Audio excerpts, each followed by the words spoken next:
clerk please call the roll? Mayor Williams. I'm here.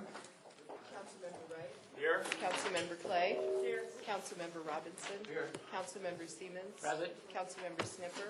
Here. Councilmember Schultz. Here. Okay, we're going to start off our meeting this evening with with the Ward 5 night, and this is in a way a continuation of the conversation that was taking place out in the atrium. We welcome all the residents of Ward 5 here.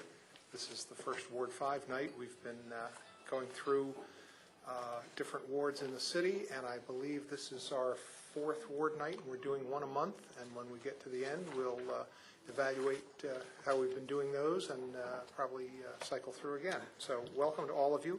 And if anybody has not signed in the back, we'd appreciate you doing that at some time before you leave. That way we can know who was here, and we have your contact information if we need to get a hold of you about any concerns that you've expressed that way. Somebody isn't putting it down on a piece of paper as you're talking and maybe getting a detail wrong and we can't reach you. So that would be very helpful. So if there are people here from Ward 5 who would like to make some comments, and we really appreciate it. I know Councilmember Snipper might want to say a few things to begin with, and then we can hear from you all. And when you speak, if you want to go up to the podium, and we'd appreciate if you keep your comments to 3 minutes, and the little light will let you know when it's time, and there will be a little buzzer at the end of 3 minutes, and then if you can wrap up any comments that you're making. So, Councilmember Snipper. Thank you. I don't have anything earth-shattering to do except to welcome those people who are here from Ward 5, and I hope you'll take the opportunity to share your concerns. Stick in a compliment or two would be nice, but that isn't necessary. I know there's some people who are watching on television. I hope you're not going to fall asleep. Sometimes these can get a little dull. But I'm here to hear your concerns, although many of you have shared your concerns with me. But it's really one of the nice things about this. It's an opportunity for the rest of the council to hear your concerns, and it's also an opportunity to get some questions or issues addressed by the staff. We have here staff from a number of the departments and the city manager, and they will be able to answer your question here, or if not, get back to you later. So I, again, welcome everybody here and urge you to take the opportunity to come to the podium and talk.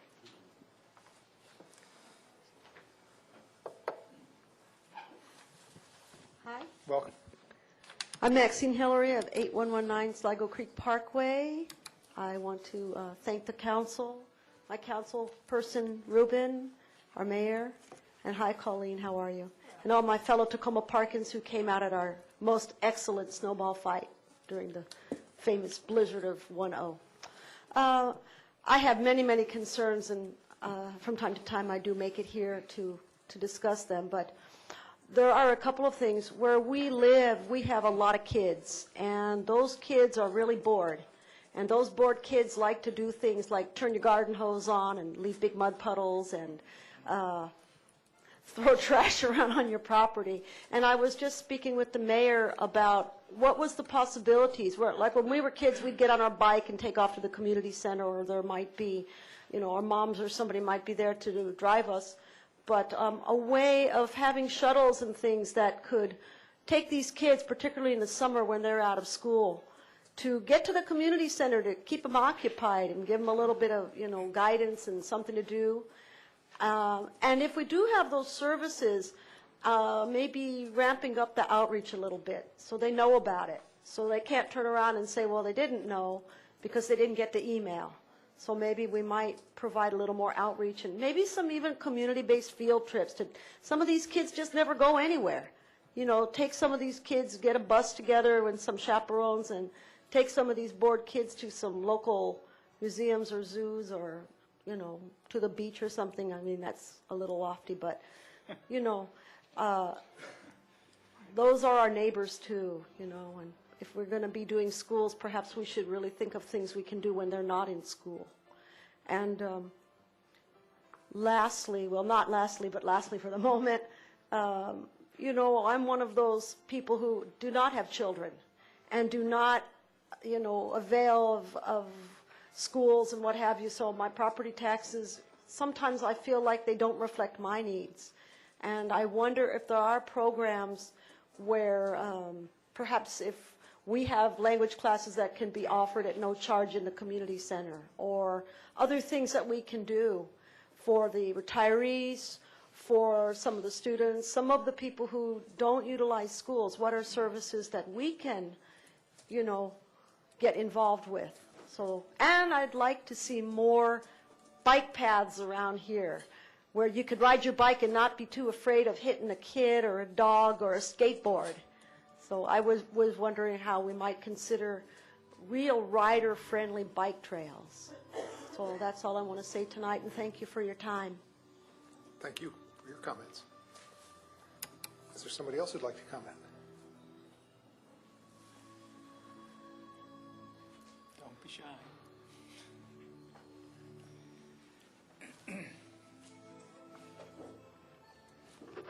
Howdy, everyone.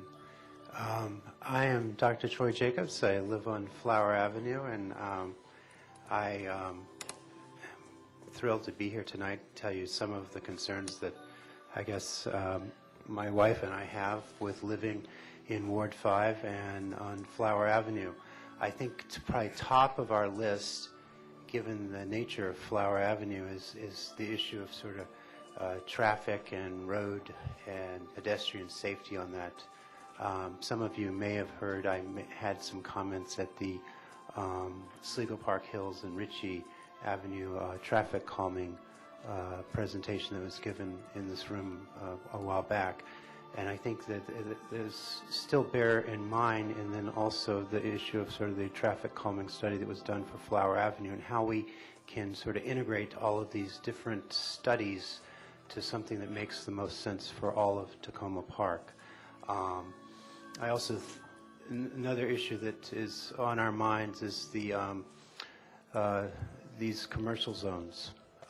There's a small commercial zone at Erie and Flower, but there's a much larger one at Flower and Piney Branch, and sort of the viability of these commercial zones as we move forward in time and hopefully get past these economic troubles that we have.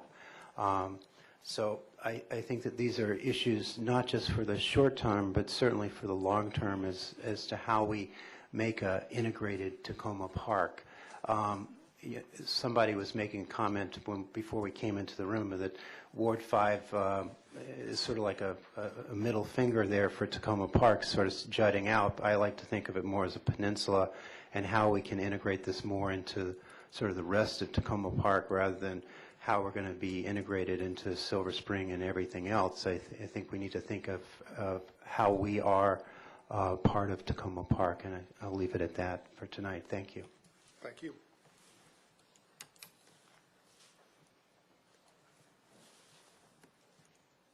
Hi, I'm Ann Hollander, and I live on Flower Avenue. Just want to thank the council, and particularly our excellent council member, Mr. Snipper.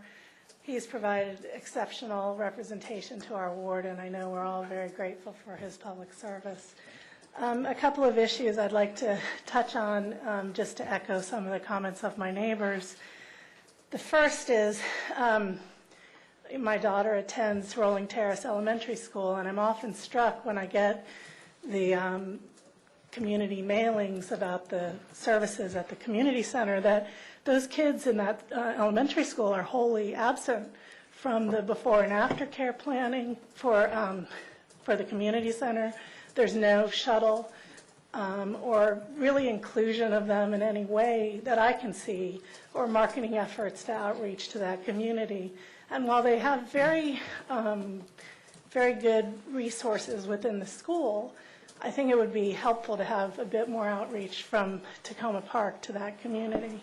The other thing is the street. I live, again, right on Flower Avenue, and traffic calming would be a nice thing because it's increasingly a dangerous area, lots of children, lots of speeding, and while I know the economic resources are tight, if we could just keep an eye on whatever measures we could take to improve that situation, it would be very helpful to the community. The other thing I've noticed in my 10 years as a homeowner on the street is that there's very spotty street maintenance. I have to say that, and it's probably due in part to the fact that it's a major thoroughfare, but there's been very poor leaf pickup, snow clearing efforts on the road. It happens sporadically. There's a big effort that's put in, and then we could go months literally with no effort whatsoever. In fact, I was always under the impression that the far side of Flower Avenue, the east side, was county or state maintenance, and that our side was Tacoma Park maintenance. I've been disabused of that notion this evening. But I did stop a street crew on the other side, the Silver Spring side of Flower Avenue, to learn that they felt that no street maintenance needed to be performed on our side because Tacoma Park was responsible for that. Now, I don't know if that accounts for the poor services we're getting on our side of the street, but it would be very helpful if someone looked into that. Thank you. Sure, and if I can just comment for a second on your last point, make sure that people realize that this Thursday night, we have a budget work session in this room, and the last item in that agenda is a discussion of the ongoing talks that the State Highway Administration has been having with the city about maintenance of state highways and their offer to basically exchange their responsibilities on Flower Avenue for our responsibilities on Ethan Allen Avenue. So that's going to be a topic of discussion on Thursday evening. So anybody who's interested in that, you might want to either come to that and listen, or watch on cable, or go on the internet and review that discussion. You're correct that State Highway Administration does have responsibility for the right-of-way on Flower Avenue, and what they say, which was kind of news to me, and I've been around for a while, is that once they put in a sidewalk on a state highway, the local government is responsible for the maintenance of that sidewalk. So the way it's configured right now, Montgomery County would be responsible for sidewalk maintenance on the far side of Flower Avenue, and the city of Tacoma Park would be responsible for maintenance on the near side, on the sidewalk. But I think a lot of people have been operating under the assumption that state highway is state highway, it's under their purview, and they maintain it. And we've had to get permission for various things to operate within State Highway Administration. So all of those issues about Flower Avenue and other places like that is kind of under review and discussion right now. So I just thought that might be interesting to folks who are caring about Flower Avenue. Other comments?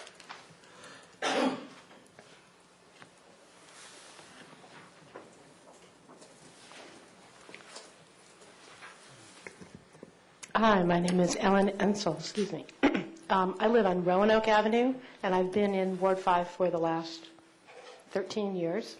We own a home on Roanoke, and one of my concerns is about the trees that border the little park on East Ridge.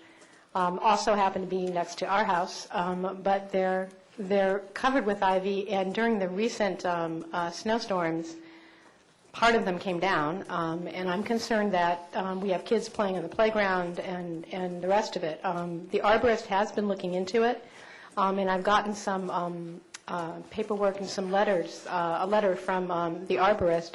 But what puzzles me is that I guess they've sent letters to the owner. It's a condominium. But there's no response. Is there some way in which either the county, if it's housing code, or the city follows up on that? I mean, do you just keep sending letters and not getting responses? I just wonder how that works. I'm not sure. I don't know the particulars on that one. I'm not familiar with the particular situation you're citing, but typically there's a period of abatement for anything that would be a violation of the city code, and then after that period of abatement has passed, then the city will issue a citation for a municipal infraction. So I'd be happy to follow up and find out where that stands. Okay, thank you. Thank you. Other comments?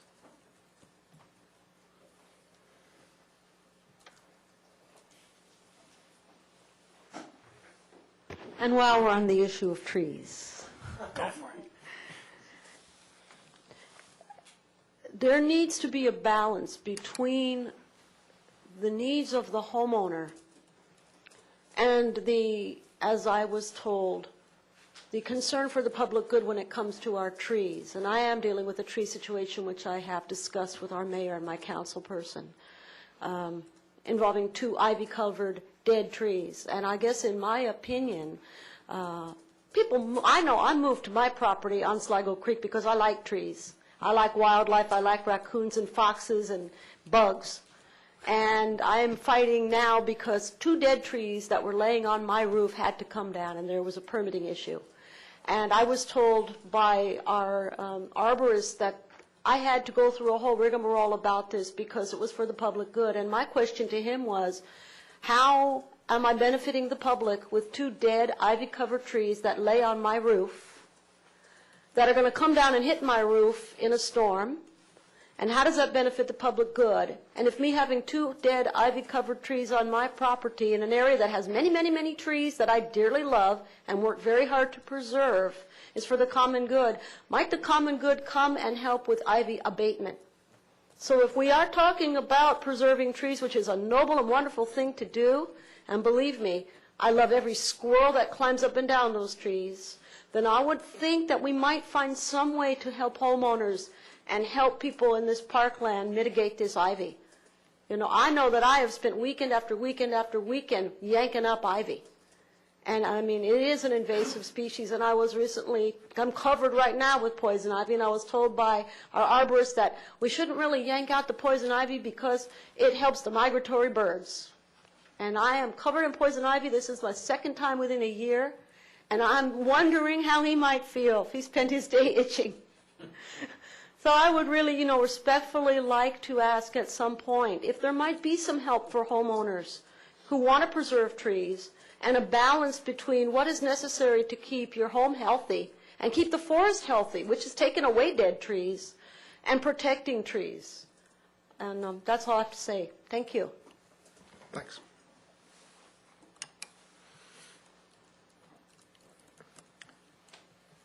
More comments from folks? Don't be shy. There's more people sitting here. You came because you might be interested, so we'd love to hear from you.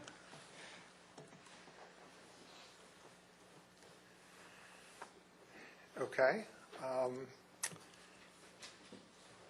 Anything else you want to cover, Councilmember Snipper? No, we got someone, good.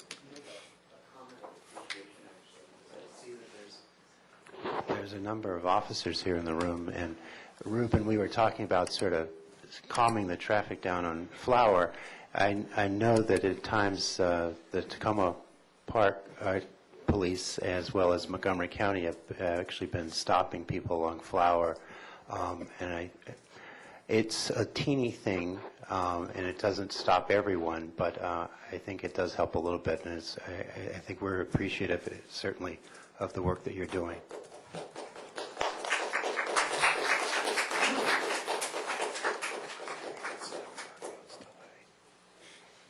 Yes or no? You don't have to. If you want to. You can talk about it. I'll let you. Yeah, I was away. Oh, I see. Okay. Anyway, I wanted to thank folks for coming out, whether you spoke or not. And I appreciate the feedback. I think it's always good for the city to hear directly from the residents what their concerns are rather than through me. For one thing, I can't come with the kind of passion that the residents can come with. I'm supposed to be calm and, respectful and so on. Not that we weren't respectful. And the issue came up of the Sligo Park Hills and related traffic calming controversies and issues, and just wanted to pass on. As I understand it, there is a delay in that initial report. Can you say a little bit about it, Ms. Matthews? I don't have the exact date, but I know That's what the I'm hearing examiner indicated that she wanted to take more time to review the matter and some of the studies. And I believe that they may have gone back and asked for some additional information from the Department of Transportation. Oh, that would be good, okay. So the original deadline of April 10th for a decision from the Office of the County Executive has moved back to May, and I don't remember exactly the date, but That's what I couldn't remember. it's some, 30 days, so it would be probably about May 10th, May 9th, something like that. So for anybody who was expecting to hear something definitive on that, that has been delayed.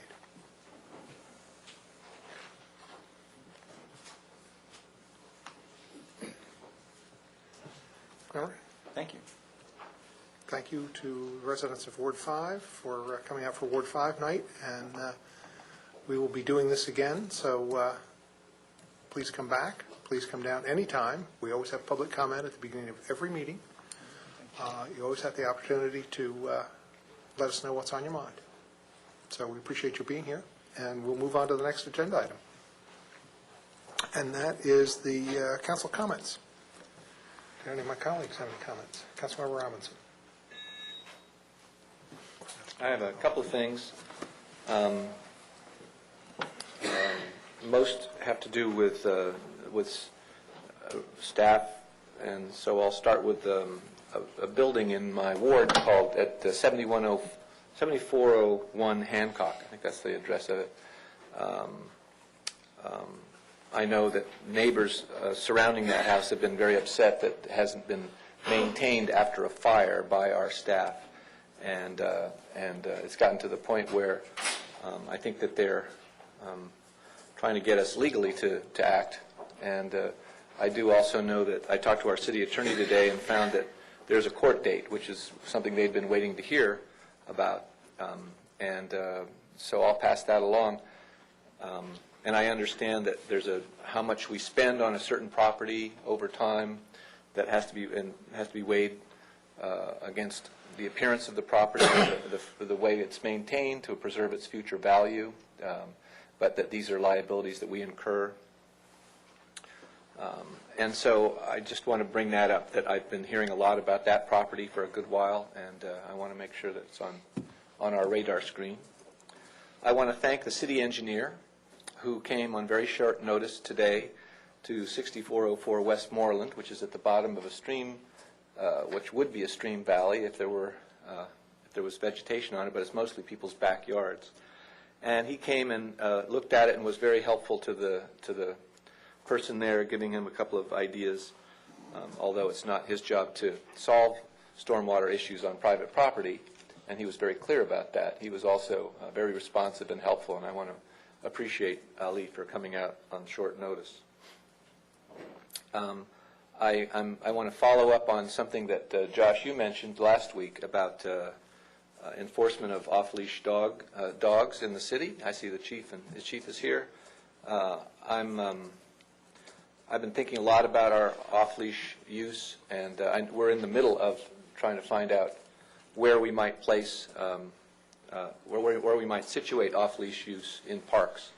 And I'm concerned that while we're in the middle of that process, that we don't start enforcing the off-leash restrictions in parks, because that's what we're here trying to decide about. So I don't know what your how you've instructed your staff to enforce the off-leash laws in the city, which are our laws. I understand that. I'm hopeful that they won't be that our police won't be going into our parks and issuing $100 citations kind of willy-nilly. And I look forward to hearing from you, Chief, what your policy will be on that in the short term. Because Kathy, I know that you sent out a kind of a warning to folks in the city about that enforcement. I'm also concerned about how we're going back and forth and choosing these off-leash areas. Back in 2003, our code was changed to allow the city manager to promulgate rules and regulations as regards parks, off-leash dog use in parks. And it's been 7 years where we still don't have any off-leash use in our parks, and I'm frustrated by that. As I read the code, I'm not convinced that that we don't have the ability to make those decisions about where the parks will be, although it's clear that the city manager will have the authority to promulgate the rules and regulations. And I'd like us to take a look back at that code and clarify it. And my personal opinion would be that we, on the council, take the responsibility for deciding where the off-leash use will be, and as written, have the city manager evaluate what kind of off-leash use it'll be and how it will be structured and so forth. I'm very interested in having Spring Park in my ward be an off-leash dog use. It's had that use for decades, and the people who are there don't want to have that use cease. They don't want it to stop. They don't see any reason for it to stop, and I'm supportive of that attitude. I also, as I was speaking to the city attorney today, I asked her to look into the liability issues, which are central in this issue, and she said, Barb, that she would contact you and get the transcripts from LGIT Legit, our insurance carrier, to clarify the difference between our liability in cases where there's a fenced park and our liability in places where there's not necessarily a fence, but clear posted regulations about who has liability for off-leash dog use. And my final point is a follow-up on something I asked for some weeks ago.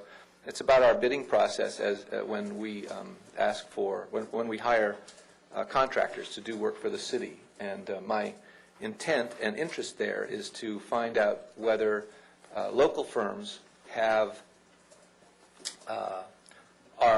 whether the fact that some firm is local has an impact or plays a part in the choosing for a contract. My interest would be that local firms do get some sort of priority in the evaluation process for getting contracts for the city government. Not necessarily that being a local firm would guarantee, in no way guarantee, but that they maybe get some points in a matrix. And so that's what I was fishing for when I asked for that clarification, and that's the kind of an example of what I'd like to see back as I get from you, Barb, the sense of how we choose contractors. And that's all. Thank you. Councilmember Wright. A couple of comments. One is I have heard from a few residents about their concern about the proposed hour changes, particularly related to the library and the computer center. In particular, senior citizens who don't have access to computers, and a concern about the hours going from 12 to starting at, I think it's 12 to 8 and shrinking from 2 to 8 every day. Their only way to access the computer is at the library, and there's often activities here that happen right before 12 or around 12 for the seniors, and then they can go over there. So it seems odd for them to have to then wait for 2 hours to use the computer lab. So I think we need to factor that into our decision. The second has to do with an issue related to property tax. Something I think that's not dealt with in the budget is a complaint we've heard from local businesses related to property tax on inventory in particular, and how that disadvantages retail businesses in Tacoma Park and makes it actually very hard for them to stay here. So it would encourage us, and we can look back at what the numbers are if we decide to do away with that tax on inventory or reduce it. But I do have an idea for a way that we could make it up, which is I don't think that, I don't know if it's because many businesses aren't aware, but I suspect that there are a fair number of businesses in the city that aren't aware that they have to pay the business property tax.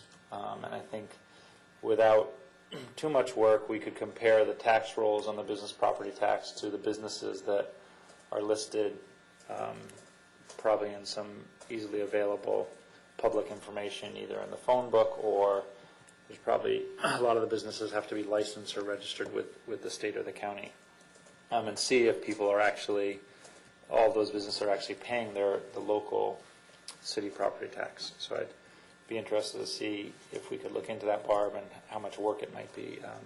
I don't want to suggest we do a ton of work without kind of looking at it or knowing what that amount of work would be.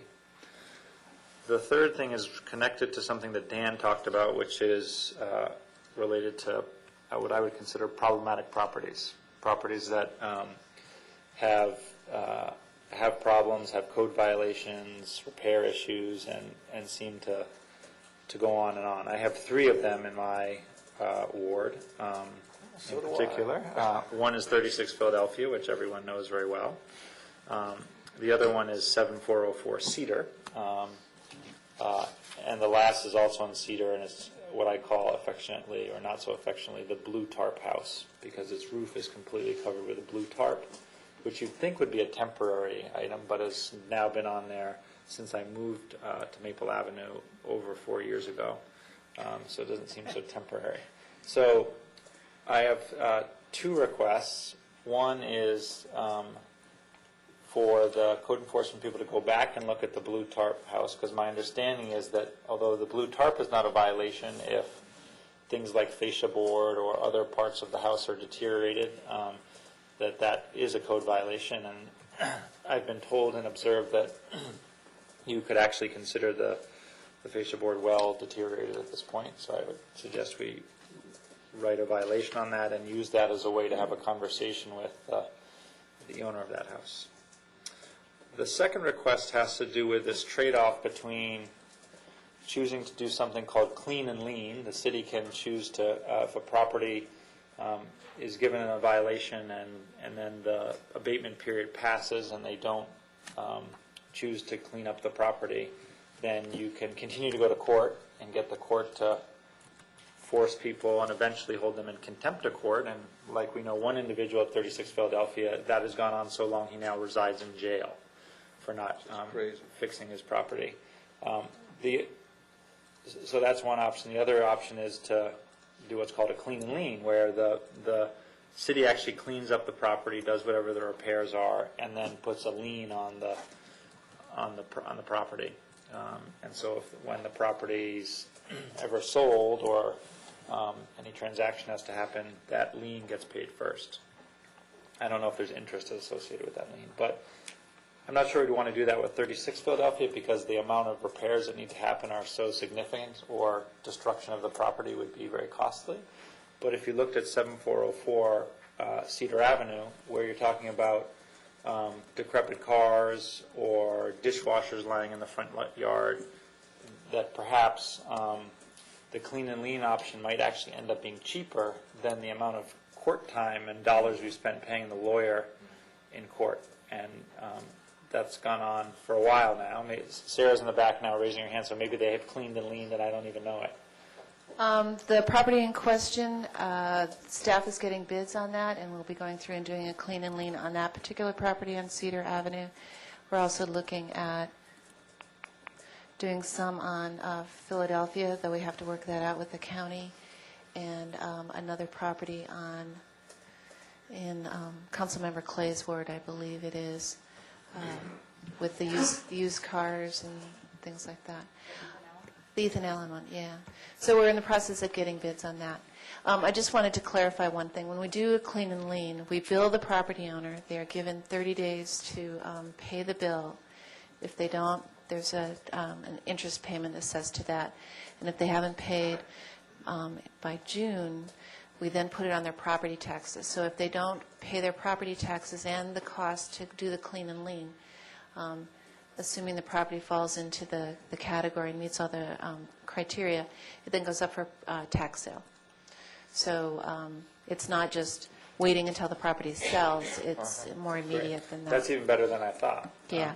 But for some of the properties, like the roof on Cedar, and then there's another one on Sycamore, and then the infamous Philadelphia, those are hundreds of thousands of dollars.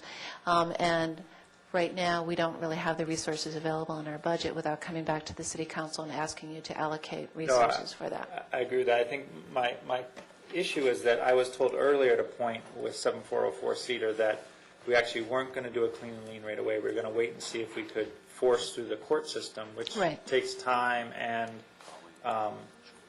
legal dollars, and you get a lot of frustrated residents, because I brought this issue up at 7404 Cedar probably like the fourth week of my first term, so it's now almost 2.5 years.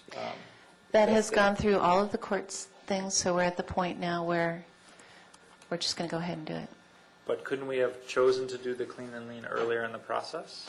I'll have to check with Linda Perlman to That find was out the- about that. That was my understanding Yeah. of the feedback I got earlier when I was asking about the clean and lean. Yeah, And that's I'll the check same. with her on that. There's this, when you go to court, the judge typically gives the property owner some flexibility or time to abate or correct whatever the identified problem is. That individual go back, explain why it isn't done. The judge often gives them another extension and things like that, depending upon what the circumstances are. So sometimes it drags out for significantly longer than you or the residents or frankly my staff would like to see. But on this particular one, we're at the end of the line, and we're going to do the clean and lean. I'm very happy to hear that. I think the residents in Cedar Avenue will be even happier. Councilmember Clay. I don't think I have anything nearly as exciting as that happening in my ward. But I do have a couple of concerns. I am noticing, and sometimes it's hard to tell with the condition of the streets in Maryland in general, but I am noticing that after it's another California dig for Gilbert to take notice of. I am noticing in general that the streets are looking a little worse for the wear, and I don't know if it's a post-snowstorm thing or not, but there's a lot of rock and gravel debris, and I was wondering if we have a plan for assessing any of the post-storm situations like the one in the 400 block of Boyd where we talked about trying to address it before it becomes worse than it is if anyone's done a drive-through. Daryl has done a drive-through, and actually what I would suggest is when she's here next Thursday for her budget presentation, she's actually gotten some cost estimates. There is some significant base damage in that spot. And then I want to thank you for responding to the constituent who was asking about the property at the corner of Ethan Allen and Jackson. I appreciate that. It is another one of those frustrating interjurisdictional, gosh, I wish we had more authority, or gosh, I wish the people who had the authority would exercise it and address the issue, or I don't know, maybe we need a legislative solution, but we still have those big ugly yellow pipes that are there on that property, and I have no idea what they're from at this point. I know WSSC was using it it's WSSC, they're using it as a storage. Well, at least we have some leverage over WSSC. They come out and pick up their stuff. That would be great. It's kind of ugly. And then also we had some communication with the Long Branch Sligo neighborhood over whether or not we were or weren't going to put in sidewalks, and I think we did a preliminary letter because we thought they might be eligible under the Safe Routes for School. It looks like the sidewalks are going to be pretty expensive and not going to make it into this round, which is fine.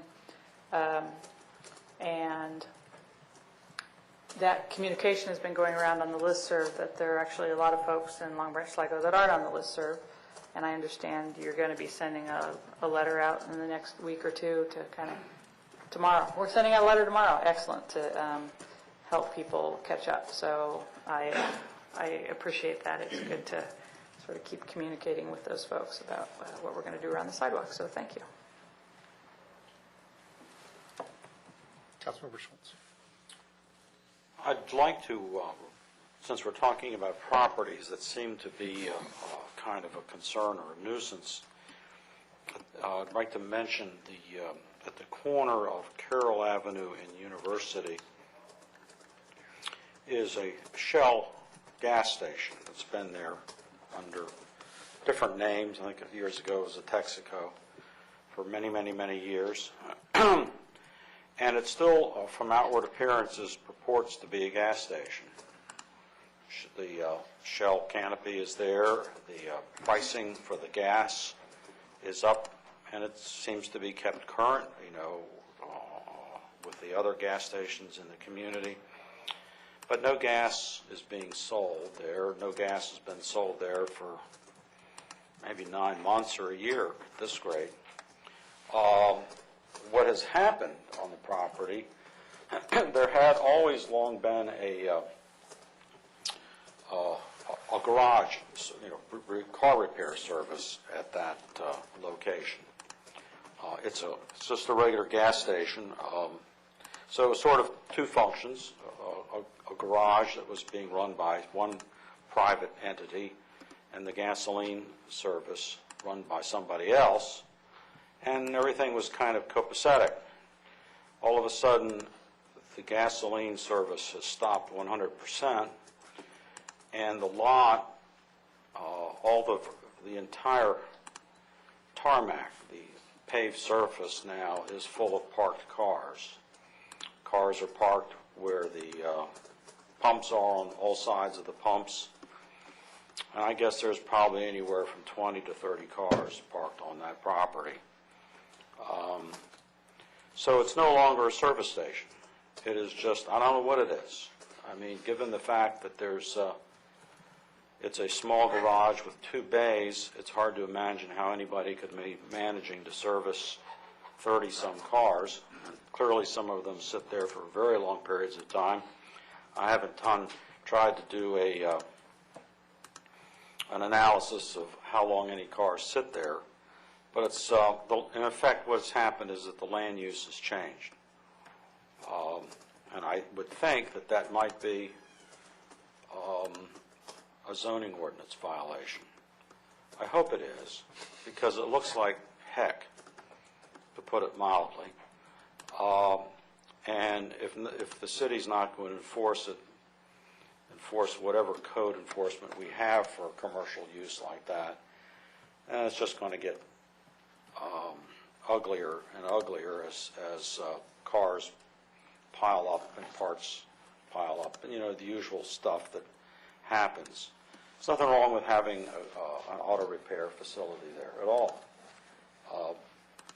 But I think something needs to be done to get that commercial enterprise under control so that it's functioning the way it's permitted to function.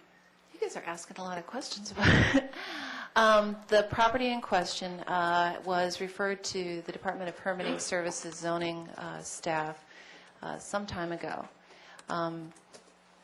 You may recall that the zoning ordinance which governs land use is under the jurisdiction of Montgomery County. That's correct. So any complaints like that, we refer to them. And also encourage residents to file a separate complaint, because sometimes it works better if there are complaints or concerns coming from more than one perspective. With that particular case, my code enforcement staff is having a long and heated debate about whether or not that's a legitimate land use. We agree with you that it's not a permitted activity, but the zoning folks who enforce the zoning ordinance have not come to that same conclusion at this point in time. Do you think a friendly but serious letter from the councilman from Ward 6 might help them make a decision? You have her bosses, or you have their card. That was the person we met with the other day. Yes, yeah. That's true. And I should have brought it up at that meeting, but I forgot. Anyway, Margie's working on it, and if you want to give Sandra a call, that would probably be helpful. Okay. I would suggest an email or contact to Valerie Irvin's office also might be quite helpful. She's often responsive and can put pressure on as well. Okay. Councilmember Siemens. Thank you, Mayor Williams. Shall I just have Sarah come up to the microphone before you start to speak? She has time because I have a couple things I want to mention first. Okay, on May 8th, the Tacoma Park Independence Day Committee is going to be holding a fundraising yard sale on the grounds of the library. Community members are encouraged not only to come to the yard sale, but also to donate things for sale if they would like, and they can contact Joyce at 301-565-0190 if you'd like to coordinate a pickup of the donations. And then I wanted to also let people know that on May 17th is Ward 4 night at the council. Pleased to have Ward 5 here tonight, and next month, my ward, Ward 4, will be here, voicing all their appreciation to the council and the city government. And then lastly, I did want to touch on the housing that's in disrepair.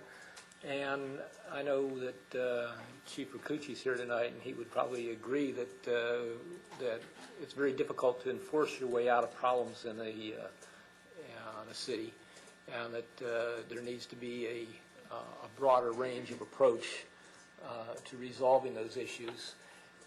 I remember, I'm old enough, that may be a surprise to you, but I'm old enough to remember that Tacoma Park used to have other ways that they approached homeowners that had properties that were going into disrepair.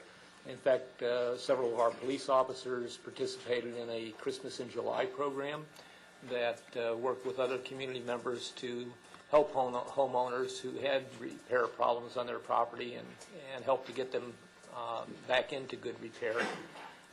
So I would like the council to ask the housing department to make some suggestions on how we could put together a program that had a positive arm to addressing the properties in disrepair, and not just look at how we can clean and lean or force people through courts or put people into jail as we've done with one property owner this year. Thank you. Anybody else? Okay. We'll move on to the next item. There is nothing that I know of for an additional agenda item for this evening. If I can just point out one or two things for upcoming agendas. As I mentioned earlier, we do have a budget work session for this Thursday, April 22nd, and we'll be discussing housing and community development, public works, stormwater, and the State Highway Administration proposal regarding streets. Then next Monday, the 26th, we have a budget work session on the library and the city manager's quarterly report and financial report. That meeting originally had the recreation budget, but that has been moved tentatively to Monday, May 3rd. And additional possible shifting of a few things on the agendas may take place. I was out of town all of last week at our daughter's wedding, and so I haven't had a chance to go over any budget work session or agenda item changes with the city manager. I will be doing that tomorrow, and we may see a little more shifting. We also have a tentative budget work session scheduled for Thursday, the 29th, which is next week. There's currently nothing on that agenda, so we'll be looking at those agendas and seeing what shifts around, and we'll let folks know as soon as we have any outcomes for any of that. If I can go to the next item, that is for the record, the Maryland Veg Week proclamation. And I just wanted to let folks know that I did sign a proclamation making April 24th to 30th Maryland Veg Week 2010. And I'll just give you one or two highlights from that. This encourages residents to participate by choosing vegetarian foods as a way to help protect the planet, their health, and animals, and to explore the wide variety of vegetarian cuisine offered in our community. A number of businesses are participating and supporting this, including Middle Eastern Cuisine, the Tacoma Park Silver Spring Co-op, the Organic Falafel Stand, Mark's Kitchen, Roscoe's Pizzeria, and Summer Delight. And also expressed our appreciation to all those, including Senator Jamie Raskin and Delegate Tom Hucker, and also Compassion Over Killing for helping to organize and promote this week-long celebration. And I don't know if somebody from, yes, you are here. If you want to say a couple words. Yeah, my name is Erica Meyer, and I'm the Executive Director of Compassion Over Killing, and I have the honor of living in Councilmember Robinson's ward. And I was excited to hear the little discussion about Blue Tarp housing. We have one. on Sycamore Avenue in Ward 3. And congratulations on your daughter's wedding. But I just wanted to quickly thank you, Mayor Williams, for signing a proclamation for Maryland Veg Week 2010. We celebrated the first one last year in 2009, and it has inspired several other cities to take action and celebrate vegetarian eating. So right here in Tacoma Park, we started some interesting movements across the country, and I'm excited to live in Tacoma Park, a city that's willing to take that stand and inspire other cities to also take action on these issues. So thank you. Good. If you want your official copy of the proclamation. And thank you for your hard work. Thank you very much. I very much appreciate it. And if any council member wants to participate in Maryland Veg Week, you can go to marylandvegweek.com and sign up. Thank you. We now have our regular public comment period for anybody who's here who wants to comment on anything that isn't on our special session agenda item tonight. So anything that's on a work session or anything else?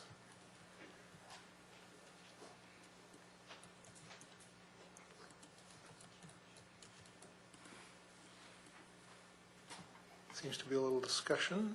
Anybody want to comment? Okay. Then does the city manager have any comments? Just a few comments. As the mayor mentioned, there'll be more budget work sessions on Thursday night at your places on the dais this evening.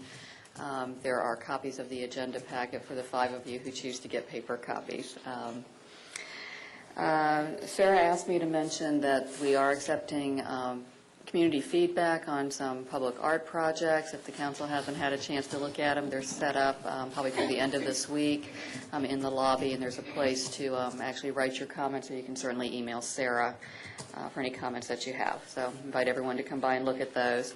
I also wanted just to let the council know that the deputy city manager this morning got a call from a staff person at the county advising us that there would be a discussion by the Health and Human Services Committee on Monday at 2 p.m. to discuss possible further cuts to the Tacoma Park library payment for FY 2011. As the council may recall from just looking at the budget, that is a payment that is based on property values.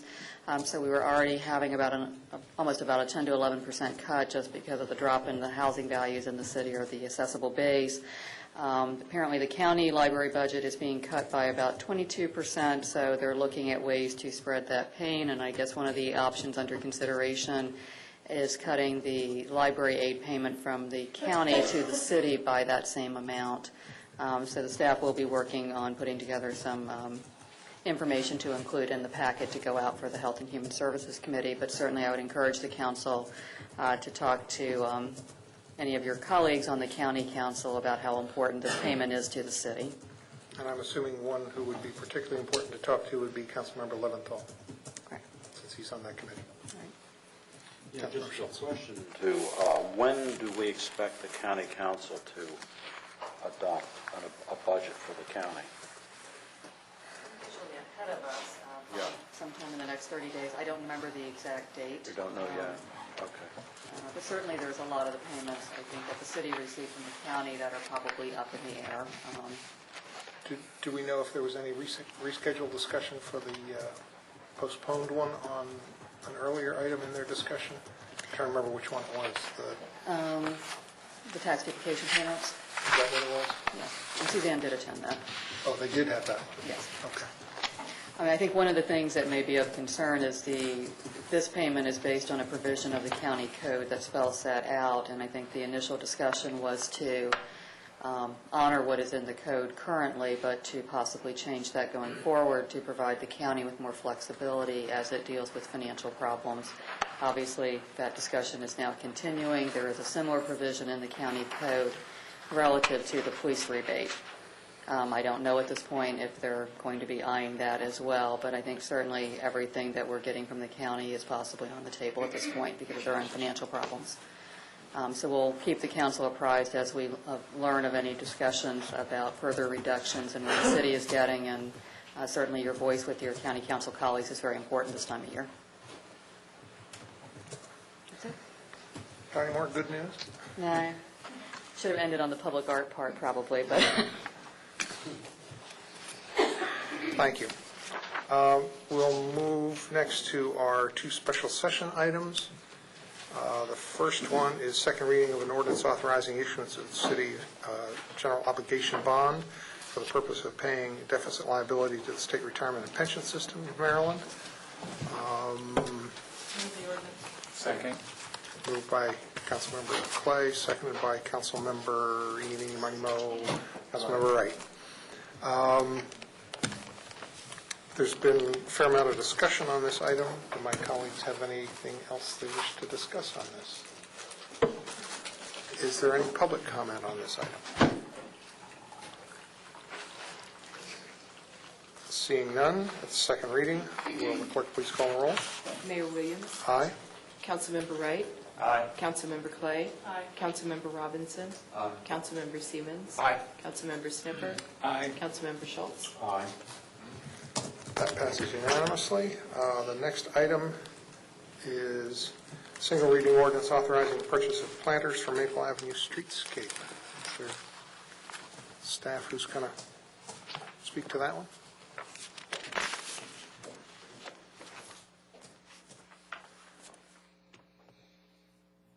Good evening. Several weeks ago, Carmen Lamb, who's our associate planner on staff, met with the council to go over some of the improvements that were being proposed as a result of the conversation with the residents along Maple Avenue. There were 3 projects that were proposed, one of which was a community garden that we were hoping to be able to establish in the parking lot of the Franklin Apartments. We have, it looks at this moment in time that we'll be able to proceed with your first option, which was the establishment of a basketball court off of the Grant Avenue entrance. And if you've noticed, coming in, the tree is like gone. Yeah, we asked him about it on Friday, and I was amazed that it was not there today. Tree. Which was in the middle of the free throw line or something like that. Anyway, so we're going ahead and seeking your authorization to purchase the planters that are proposed for the Community Gardens project. It's a little unique. If you recall, Carmen may have gone through the details with you. It's basically a container garden plot. The containers themselves have been identified as being a very unique item, and we've only been able to identify one manufacturer, which is why you have the memorandum from the city manager regarding its sole source nature. The other products that we were able to identify were more decorative in nature, did not have the same capacity, or were much smaller. How big are these? Oh, these are going to be 2 feet wide by 6 feet long. They're going to be able to hold about 65 gallons of water, so people don't have to haul water out there all the time. And then they'll be on racks, kinds of things, so you don't have to crouch down on the asphalt in the garden. And then the folks at the Parks Department, David Vismara, who did all the work with the garden over in Pinecrest neighborhood, they're taking this on as one of their sort of pilot projects. We were able to develop a really positive working relationship with them in Pinecrest. So he's tested these planters out and is very enthusiastic about working with the residents in the neighborhood and the property owner to get this up and running. Right now, there are some legal documents that need to be executed by the Parks Department and the folks at the Franklin Apartments. But once those have been finalized, assuming you authorize us to go ahead and proceed with the purchase, we'll place the purchase and get this thing going. And if I could just say that the cooperation with the Parks Department and David Vismara on the earlier community gardens was, I think, exemplary. They are great to work with. Yeah, They really are.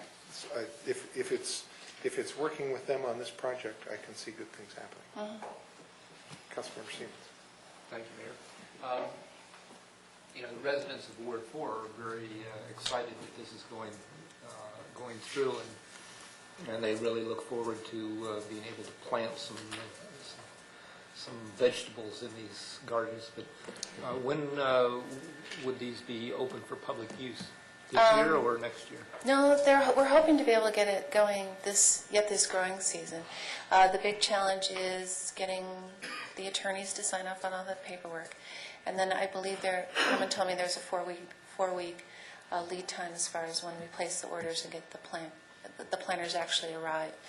We have some limitations as far as the grant program itself is concerned, so I have to have everything bought, paid for, and delivered by June 9th in order for it to qualify. So, June.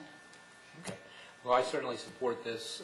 My only concern with it is, if I were doing it, I'd be fearful that all the heat off the blacktop is going to fry the plants before they can grow.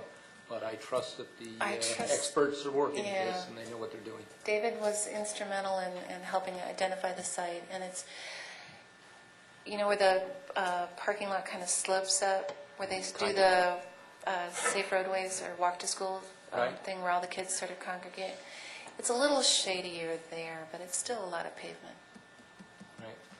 So we'll see. Hopefully it'll work. Thank you. Councilmember Ray. Two questions. One is there any sort of fence around this area? Because I think at the one in Pinecrest, there's a fence around to deal with deer. And you wouldn't think that there'd be deer on it. But deer are everywhere. I have not seen that in any budget numbers that have been given to me, and it hasn't come up in the conversation as far as I'm aware of. But I will check with Carmen and find out. Maybe it's appropriate that Chief Kikuchi's here tonight. That's his job. That's what that is. Chief, you're going to be eating some venison? Is that the deal?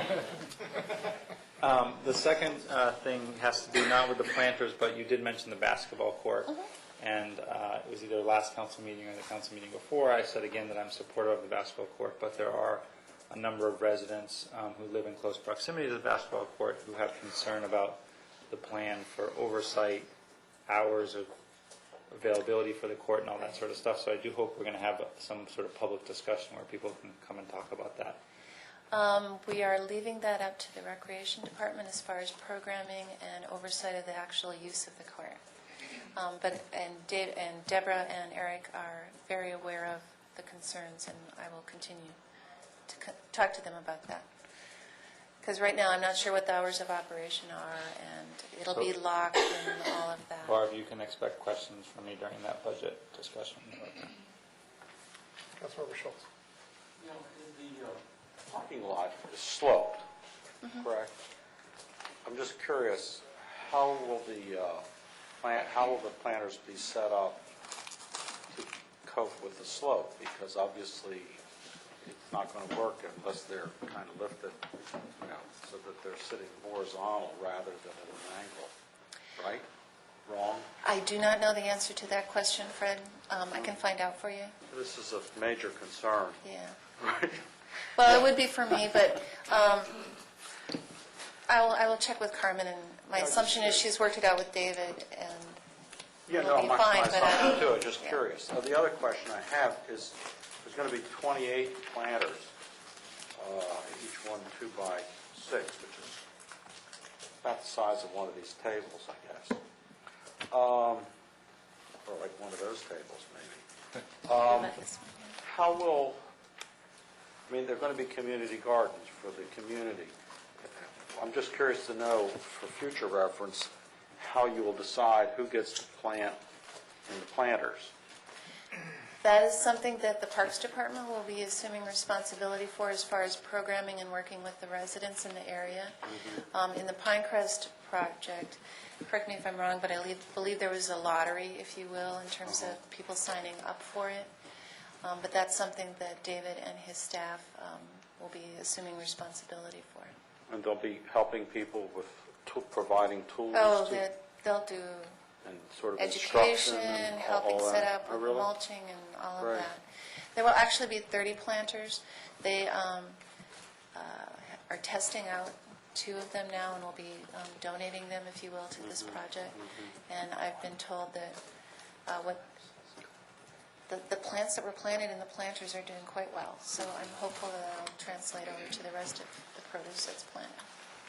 I'd also think that fences around it would be good, because that's usually what you have with these gardens to keep people from sneaking in at night and stealing somebody else's tomatoes.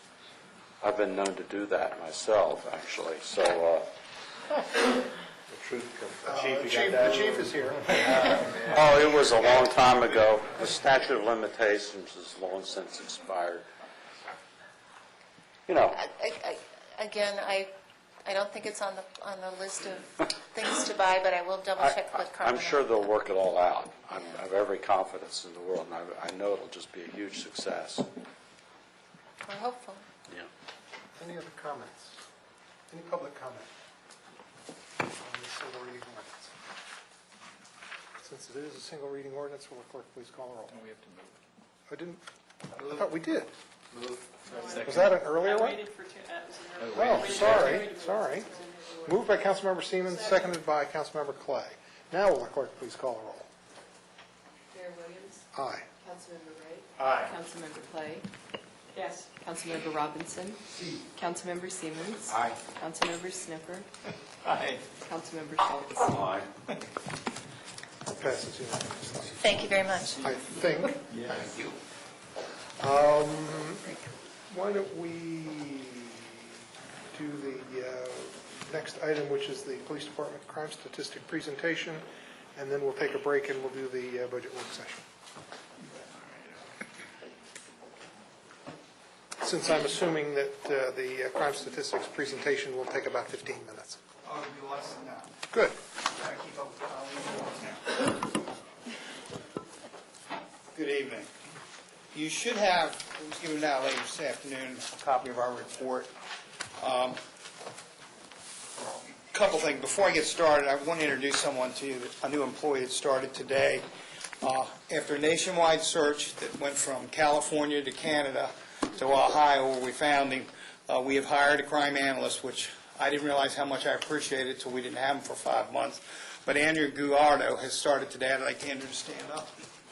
He's our new crime analyst. You'll get to know over the next few months, and he's come in and is ready to go. And he'll be helping us out with statistics, and hopefully we'll get even more reports to you next year. We're glad he's here. Thank you. I'm just going to highlight a few things because I'm going to go through this pretty quickly. This is the second year we've done this report, and once again, Kathy Plevy, our PIO and executive assistant, was the editor and put this thing together, and I personally want to thank Kathy on behalf of the department and the community for putting this together. There was a lot of work that went into this. It will be online for our residents to read. Obviously, you'll have a personalized copy, which I think will help you when you're dealing with your residents on some of the things we're doing. This year was difficult in several reasons. We had a hard time keeping officers healthy this year.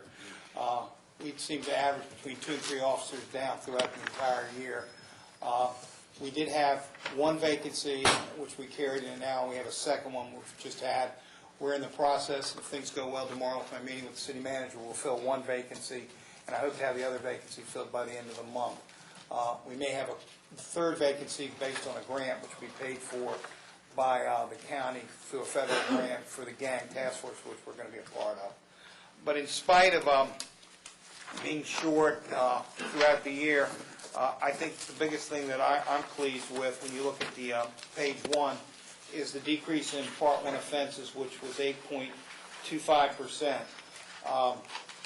The two crimes that you probably get the most calls about are robbery and burglary and auto theft, and as you can see, there's substantial decreases in them. Now, the obvious thing that caused our numbers not to go even lower was the upsurge in larceny, which was 11%, which was the larcenies from autos. As we spoke throughout the year, that was the #1 crime here in the city. Even though we made several arrests, and we have made quite a few arrests in it, we still had a problem. But it's a problem nationwide, countywide. In the report, our state's attorney started a program on it this year on going after these type of thieves who steal from cars. We made arrests from different groups. It was a crime in talking with fellow police chiefs at Cobb. It saw no boundaries. Most of these criminals sometimes didn't even know where they were when they got arrested. Our last major arrest, we recovered close to 50 cases throughout Montgomery County, D.C., and Tacoma Park. We have recovered some property, not all of it, but it's a crime that really affects our community. We will continue to target it this year because obviously if we can reduce that, that'll even reduce crime further.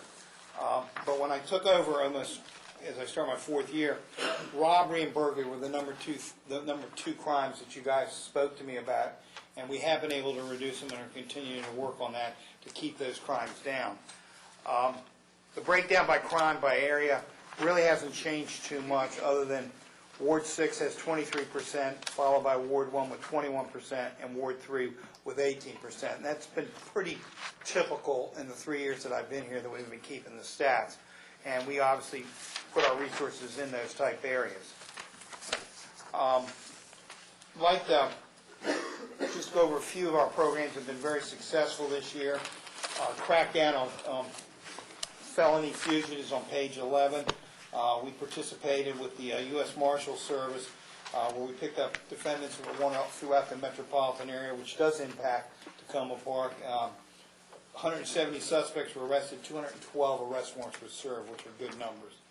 One of the things we started this year is with the Chiefs Advisory Board, which I'm finding we've met almost 4 times now. A real good group of people who give us good feedback representing the area, and we're able to get a lot of good information out to them, and it's really working out very positive. I've got a wonderful group of people that are taking an active role. We had a phone number sticker campaign, 301-270-1100. We've been giving those stickers out for immediate police response, obviously that number, fire and rescue, 911 still, and I think people are starting to call us, and that's a good thing. The click and ticket campaign we had more tickets again this year, a very successful campaign, and we're finding the state of Maryland one of the better percentages of seatbelts being used in the country. Our ComStat program, which started off till we lost our crime analyst, will be starting up again, Andrew, as soon as we can get him on board, and we'll be obviously having community ComStat once again with the community along with our staff. It's been a great program, really helped us. Program that Kathy was the direct, started up for us this year is our Tip 411 program, and we're starting to get a lot more tips on that, which has been really good, and I hope more citizens will use it. I spent last week at the PERF conference in Philadelphia, and one of the big things that we talked about is the changing in social networking, Facebook, Twitter, and how it's being used. And I felt really good when they were telling other departments about, well, you should get involved in this, it's really working. And we're on Facebook, as you all know by now, and we've been getting, we're up to 178 people. We're getting a lot of good feedback on things we do, and it really gives us an idea what the community's feeling. So that social networking is really becoming important. It's a changing in policing, which a lot of us old-timers never thought would happen, but it is happening. But our department's on the cutting edge once again, and I'm real pleased with that program, and I thank Kathy for the work she did on that. Moving on. I'm not going to go over the statutory mandates other than that there's been some changes. One of the awards we got this year, and it's the first time in my 41 years that I've been involved in this one, although I've been in National Night since it started. We got a national award this year. Kathy put together a package from our National Night Out, and it doesn't go to everybody. This is a big program. A lot of people participate, almost 14,000 communities in all 50 states and U.S. territories, and we're one of the chosen few of about 200 that received awards. So we're very pleased with that, and we will obviously continue that program. Move on to page 24, talk a little bit about CID this year. And I want to praise Lieutenant Sipperly, who's here for, once again, another good year. Our closing percentage was down a little bit, but everything else was up, and I'll tell you why that was down. We assigned out the thefts from auto cases because of the amount of cases we had. We didn't close all of them, obviously, so that does affect your numbers, and it did have a major impact, because normally we only get 1 or 2 a month, and it doesn't get assigned out, but obviously with the amount we were getting, they've all been assigned out. So that's the reason that number's down a little bit. But once again, our arrests went up, cases closed went up, search warrants and arrest warrants. So once again, we've made more arrests, which plays a part in why crime is down. Our crime scene technician program is in full use, and it's just like on TV. We have people that are CSI clerks that have different positions in the department. Kathy being one of them will be called to a crime scene anytime, day or night, and they work with us, and it frees up the officers so they can do more work at an investigative scene. Our TE unit spent most of the year working late at night, looking at autos and people walking in neighborhoods. The numbers, we made some arrests. I think the numbers you don't see is how many crimes I think they prevented. They stop a lot of people, especially at 3 o'clock in the morning. It's a little suspicious here in Tacoma Park when there's somebody walking. So we've made a lot of stops and we've prevented a lot of crimes and we've made arrests. So the TE unit continues to work good. As you realize, they played a part in our major residential burglary arrests. Street robberies are down, although I have to report we did have one, Josh, over on Holly tonight, and we've put a look out, we've got it out to the community. There was a robbery in D.C. on the line last night, which I think was 3 people also, and it may be, we'll have to compare notes, see if it's the same people, but that's the first robbery we've had in the metro area in, I think, the last 6 months, so we're looking at that very closely. A few new programs we got involved in this year. We had our annual NCIC audit, and I'm very pleased that Danielle Gallup, who handles that section, we got an excellent rating from the state, and they were very pleased with the work we've done. We've gone on to a new system it's called Meters, where it regulates our use of NCIC when we do wanted checks. We started that program. We've started an e-justice program, which is a partnership with the county. You can see a little bit what we've done in there. Calls to dispatch. The thing I would point out, you will look and see the numbers are down. When the numbers are down, that means crime's down because less people are calling, because there's less things going wrong, and those numbers are down. And basically the rest of it is crime tips, which I would ask that you remind your residents that you represent to look at. We think it's been a good year for the department. The people that stand behind me on my staff have done an excellent job. The officers, you're only as good as the people that work for you, and they've done a great job. We take it personal when we have a crime spree. These thefts from autos became very personal to all of us. Barb will tell you how much I took it personally in discussions we would have on it, especially when we got a spree when there was a bunch of cars on at night. The guy stopped a lot of people, and as a result, we made some good arrests. And we worked together as a team. When we made the last arrest, just about everybody in the department was involved in that case, helping make the arrests and finding the individuals that are involved. And it's a team effort in spite of being down, and we were down, and sometimes this year lower than we've been in a while because of these injuries. We've looked at health and wellness to try to improve the health of our officers. That's one of our goals this year, to try to keep a healthier officer on the street. Some injuries can't be avoided. Like I said, we'll be at full strength within 60 days, and that was excellent for us to keep at, because I know Councilman Siemens always is watching that number as I do, and we will keep ourselves at full strength. In conclusion, it's been a good year. Most crime is down. The larcenies is obviously something that's affected our residents. Our traffic violations, we've had a good year there, and a lot of the spots that you all bring to our attention. And one goal I had when I got here was DUI arrests, and I thank Lieutenant Bowers and his staff, because those arrests are up. We do have a problem here in Tacoma Park, and we're working hard on that. So with that, I will accept any questions on the report. Thank you, Chief. And we just got this report, and as I looked through it, I was very impressed. It's a very helpful report, and it's good to know that it's on the web, and we need to publicize it so that people especially can look at those tips in the back. They seem to be very helpful, so excellent report. Thank you. Councilmember Snipper. Hi. Thank you very much for this report. And one thing I really want to thank you about is the efforts you've made to go out into the community and talk to folks in the community. It's not always easy to hear a whole evening of complaints, but you and your staff have done a great job doing that, and I think it's important for the police department, it's important for the community to know that they can talk, even if it's, a little awkward at times, because we get through that and then we move on to something helpful, and I think the decrease in crime shows that these kinds of things are effective. I do have a relatively minor point. One can't help looking at one's own ward, shall I say, and so on page 8 you have a chart in there, and the percent of total crime is not correct. There's some typos.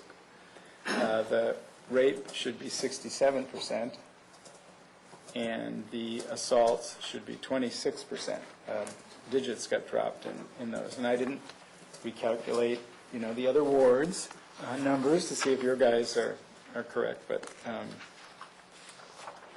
and of course, I'm happy that Ward 5 is a little on the low side. That's good. 2 out of 3 is 67. You can see that just by eyeballing. And the other way to get a calculator out, I confess. But this is really great material, and I'm glad we'll have it up on the website so folks can see it themselves, because we do get a lot of questions. I know there's concerns that the chief says crime is down, but why is there a crime in my ward? Well, of course you have to tell them, well, it's always compared to what?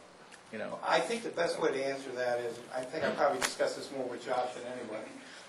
One crime in this city, more than any place I've ever worked, is a major incident. That's right.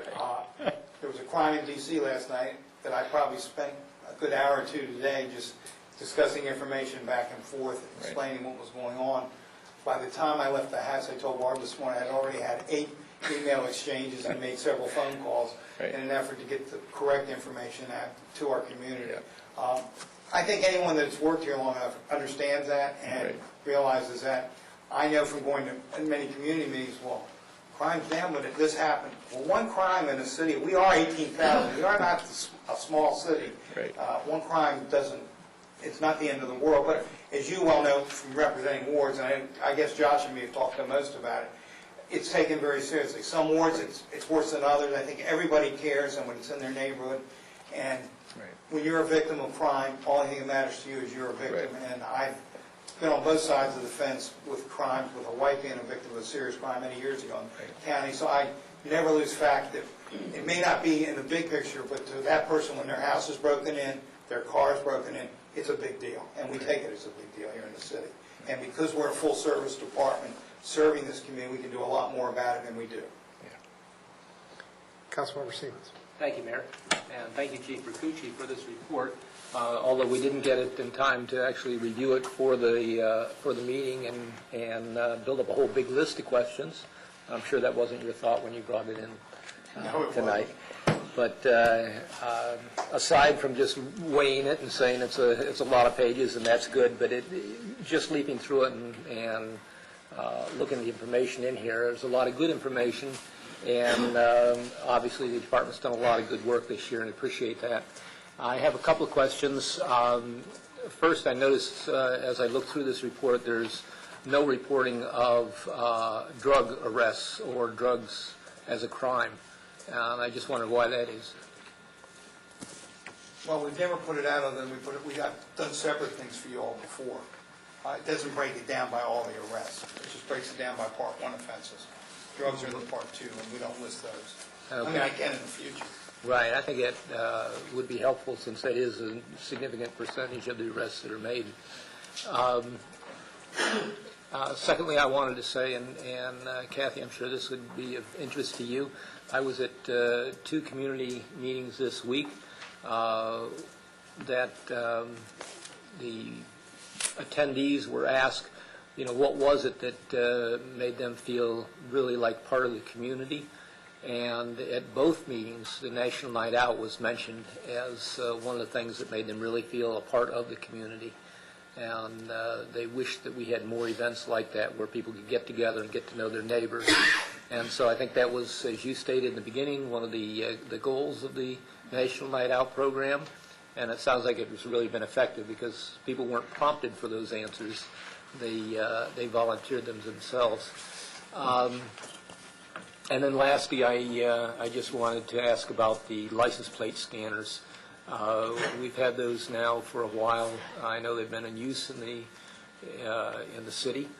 And I'm hopeful we're going to be getting a report on those soon. Well, we just started using them in the last 45 days. Yeah. Less than that, actually. It took a while to get them hooked up, and then there was specialized training. Sure. They've been up for about 30 days, and we are to report back. I wanted to get some numbers before I could report. So I would say 90 days we'll come back to you with a report, although it was supposed to be like 6 months.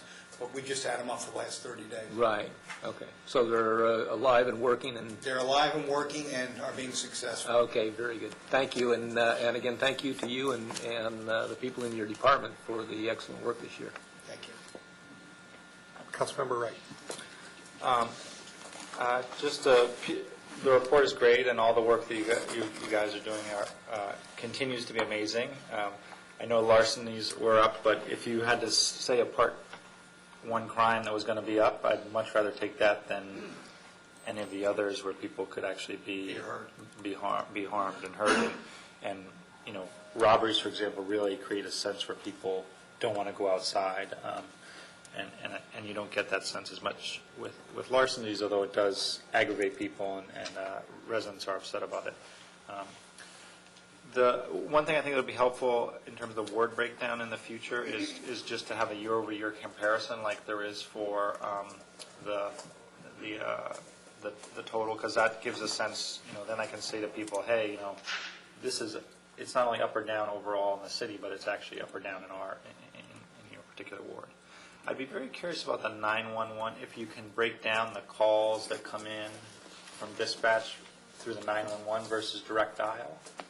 I don't know if you have that information, only because it is a serious concern of mine, because if you call 911 and you want to get to the police department, there can actually be a delay between, because it goes to Montgomery County and then you get transferred over, versus if you do the direct dial. And most of the time it doesn't matter, but if it's someone's breaking down your door. So we may be able to get it. I'm going to have to talk to Abel and talk. Sergeant Skibicki just took over communications in the last 2 weeks, and we're on a learning process. Oh, you're experts here then. Yeah. Let me check into that. Yeah. I think we may be able to get it. I'm not sure. Have we ever got it before? Yeah, we can get it. We'll find out how many. I mean, it would be good, because if what we're trying to do is push people to do direct dial, because they get the dispatcher like that as opposed to going through the little... Right. We'll get those numbers for you.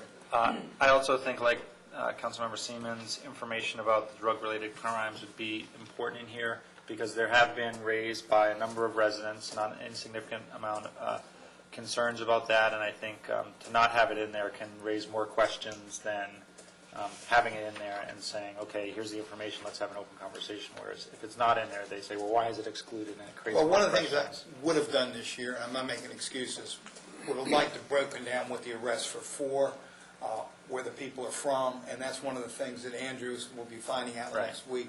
We're going to be putting some supplemental things out that I would have been able to do if Kylene had been here through the time. And I'm not making an excuse on the drugs, but there's a lot of different things on arrests we can break down from the computer we couldn't do because we didn't have our crime handles. Yeah. So we need to do that, and we will. I was curious about the internal affairs complaints, whether those numbers are up or down. They're down. They've went down every year since I've been here. Okay. And it says, it has numbers here about resolution, and you may not, I was curious about the resolution related to citizen-driven complaint versus internal complaint, but you may not be able to break it down to that level of detail because it could reveal information about the particular situations. I didn't know if that's why it wasn't broken down in that way, but I'd be curious about that information. Right, I think it just says how everything was I think I answered that question for Councilman Siemens. I think we sustained 5 internal complaints made by my staff or myself and 1 from the citizen this year. Okay, great. About half the complaints were sustained. And I'm looking forward to the report on the license plate scanner. I'm glad they're up and running, and I'm curious about that.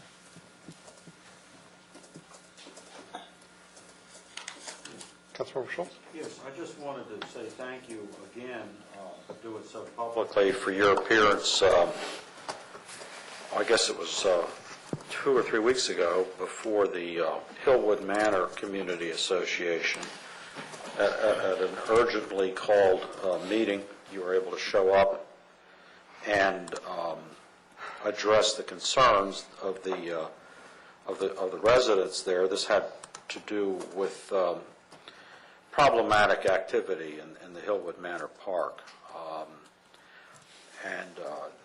I think in fact, I know that the residents were literally startled by the rapidity of your and your sworn officer's response to coming out there and trying to remedy that problem.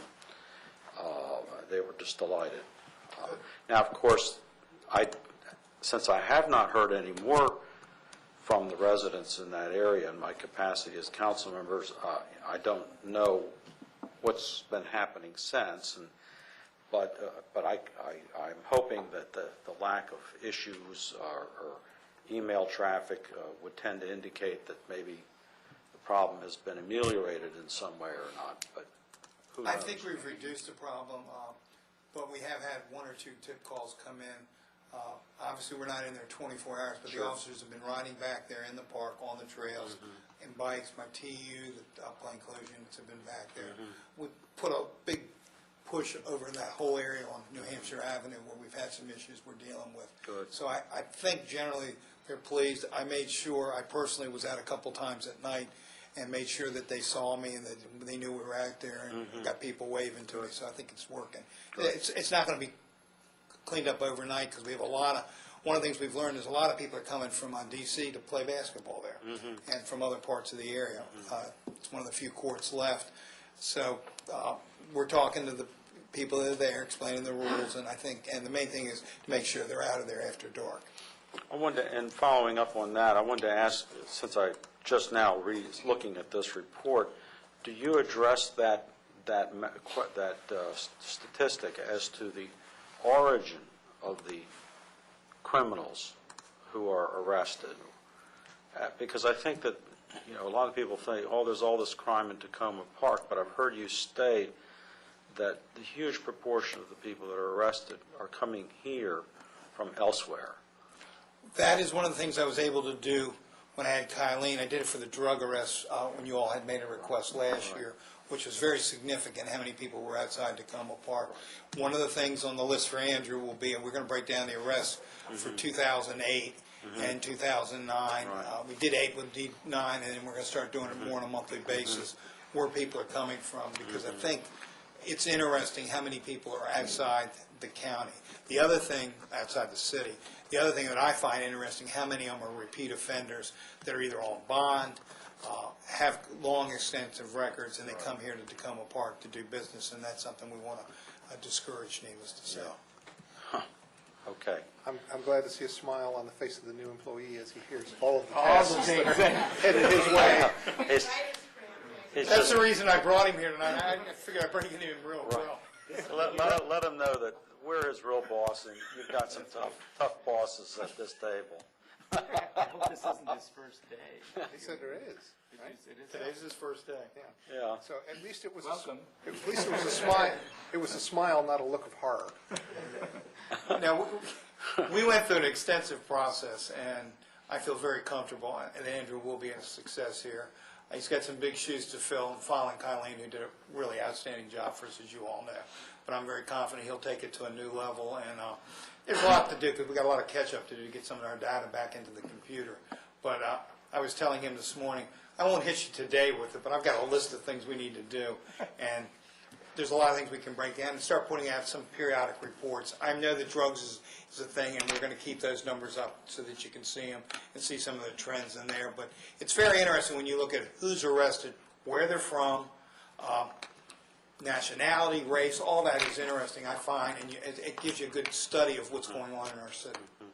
Well, one last thing, and that is that we have in Ward 6 a new neighborhood growing before our eyes as Tacoma Overlook starts to fill up with new owners of condominiums, and that building is starting to fill up.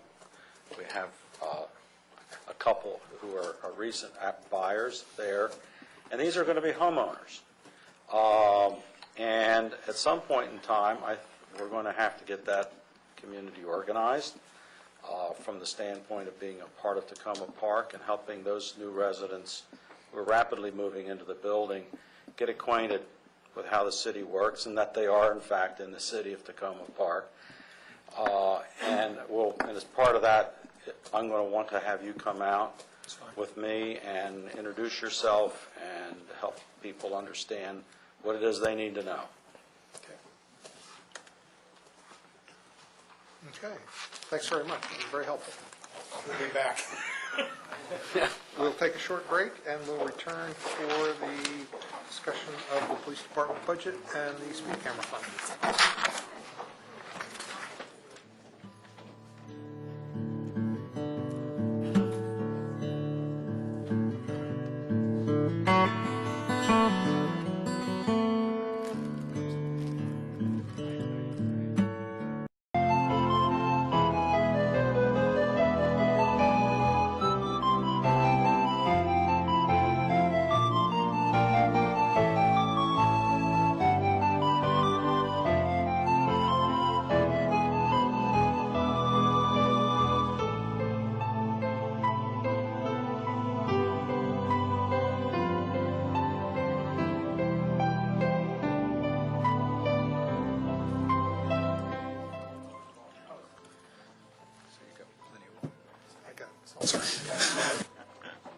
Okay, we're ready to come back, and it looks like a face-off here, and it looks like we're going to take you on 7-on-6. We're on the power play. Yeah. That's right. Oh, do you know the score? 4-1. Who? 9 minutes left. Caps! Well, okay.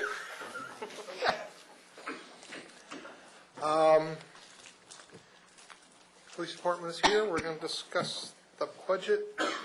Anything you want to start off with? And I know, Barb, you had a little quick information on the county budget. Yeah, in response to the council's earlier question, Suzanne let me know, the county council is scheduled to take the final vote on their budget on May 27th. Obviously, there will be kind of critical decisions made in the weeks leading up to that date. So they finish up a little bit after we do. It's right around the same time, actually.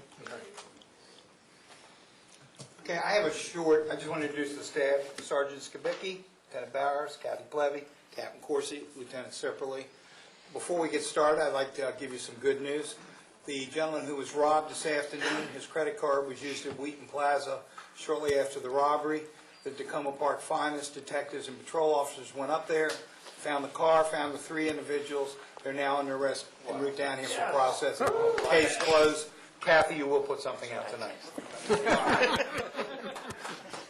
So that should alleviate the concerns. Guys did a real good job. Detective Holtzel and several of the patrol officers, they were told by the victim the credit card had been used, went up to Plaza and were able to locate him. So we've made 3 arrests for robbery and a stolen auto in the process. Good. Got a short introductory speech, and then we'll be open for questions, the entire staff. This budget this year contains no new programs. Obviously, we have a reduction in personnel for the 3rd straight year. In 2007, we eliminated a part-time code enforcement officer. Last year, we eliminated a crossing guard. As you already know, we have 2 CSAFE employees that we did not apply for the grant this year. They will go off the books here shortly. Just to let you know, you had concerns about CSAFE. The county has picked up the program. It's going to be run by their sworn officers because that's the direction the program was going. We will continue to participate in the HEAT team with Silver Spring, so we will continue to do what we've been doing for the last year with the county police. We lost an administrative service manager and 1 communications manager.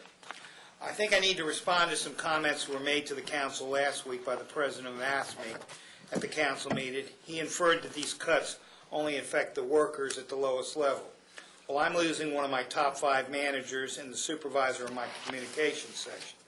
As a result, Captain Coursey, Lieutenant Sipperly, Lieutenant Bowers, Sergeant Skibicki have assumed additional supervisory responsibilities.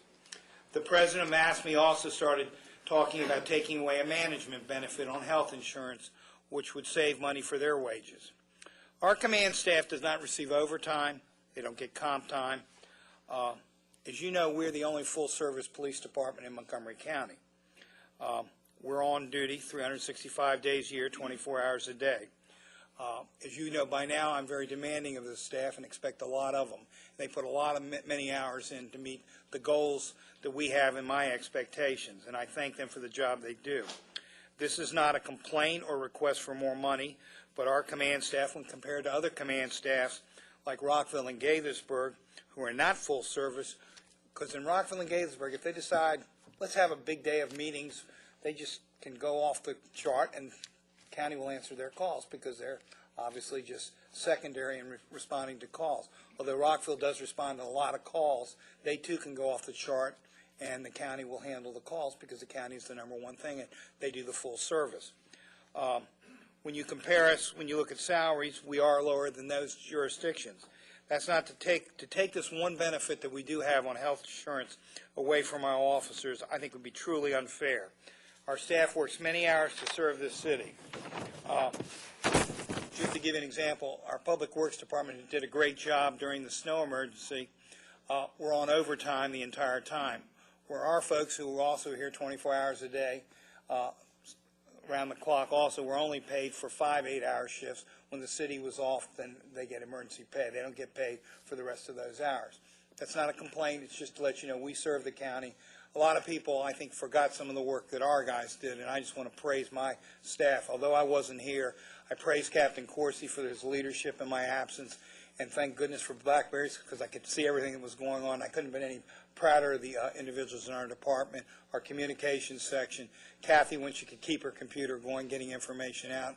And there were many lessons learned, as we learned last week from this, which just will make us a better city when emergencies come in the future. I want to thank my staff for the job they did. The changes in this budget will require more work and time by our command staff, but every one of them, when told of their additional responsibilities, said we'll get the job done. I don't want my staff to lose a benefit that I think is important to them and their families. In a year where we've reduced crime for the second straight year, our job becomes a little bit harder with more responsibility and less people to do it. But I am confident we will get the job done with the best possible service to our community, which we serve, to continue to make it a safe place to live. And we're open for questions now on our budget. Thanks, Chief. If I can just ask one particular question and then kind of a general question that there might be a way to just talk a little bit in general about some of those. The first one is on the UCR Part 1 crime in the budget binder, and it has the statistics for 2006, 7, 8, 9 calendar years. As I look at it, I just wanted to make sure that everybody understands how those figures work, because as you come, it looks like as you come down and get to the bottom with the UCR Part 1 total, that it isn't a total of the figures above. So I just wanted to understand how that works. Which page are you looking at? Well, there are no page numbers, but, about four pages in, yeah, division, yeah. The one line that says personal crime total. Oh, property crime? Oh, personal crime total, okay. Personal crime total is the sum of the four lines above that. Right. And then the one line that says property crime total is the sum of the 3 lines above that. So those 2 lines, maybe we can... But then they don't add up to the UCR. Maybe we can gray them out or something and replace that page or something. Do they? The 660 and the 104 add up to 764. Okay, if I'm going back to 2006. Yeah, it doesn't look like it adds, right? It doesn't. We'll have to look at that chart. So I wanted to make sure that... You want to borrow my fingers? Yeah, chop them off and give them to me. It adds in 2007 and 2008. Okay, but 2006 doesn't, and that's the one I was looking at. Okay. Then, in general, what I found as I was looking at this was that what was most interesting to me was the management objectives. And I didn't want to spend a lot of time on it, but the ones that struck me were establishing a new protocol for an alert system and reestablishing PMARS, and I think the hybrid vehicles we've heard some about, but I didn't know if there was any further information on that, and the information-based system for citizens to make reports, and I didn't remember too much about that. So I just wonder if you could just speak briefly about any of those. Well, it should be in here. We purchased 2 more hybrid vehicles this year. We're up to 4. We're purchasing the Ford Fusions this year. We've been pretty pleased with the Toyotas, but in a police fleet, especially for when we unmarked cars, we want to have different vehicles so we can move them around and people don't figure out what we have. We're pleased so far with the mileage on the Toyotas. That's worked out well. We had a few problems in the beginning, but they've worked really well after we got through the knockout. So we purchased 2 more We will continue to look at hybrids for our undercover fleet. There is really nobody yet using hybrids for full-time patrol vehicles or take-home vehicles, but we're watching that. I think it's a possibility down the road, and we continue to evaluate that materials all the time. The other one on that one is the information-based system for citizens to make reports. Is that an expansion of the crime analyst, or is that? Now, the county has a system, and a lot of departments have a system where you can go online and report something, as opposed to having an officer come out to the house. It's just a part of the technology age. We have thought about doing it. We're going to look at it and see what it would cost. We'll probably bring it back. We want to get some input from the council and from the community on it. I want to talk to my advisory board about it. There's some people that feel it makes it too impersonal. I've kind of been opposed to it for that reason. I like us going out to the house, but I know that a lot of residents have a hard time, as I think you all know, don't want to call before they go to work. They want to go to work, would rather go online. So I think it's something we need to look at. It's another efficiency for our residents, so we are looking at that. It would be an online reporting. In other words, you could report your crime online. County's doing it now. Yeah, I knew that others were, and I knew that we weren't, and my sense was that there were a lot of people who appreciated the personal aspect, so I wondered how you... I really want to stay with that, but if there's a majority of people that would prefer to report it, which I am seeing more and more people, then I think it's another service we can offer our community. And your other question? They were back on the communications on the new protocol for the alert system and reestablishing PMARS. We have an alert system for when robberies go out of tone. We established a new protocol. It's now actually in effect.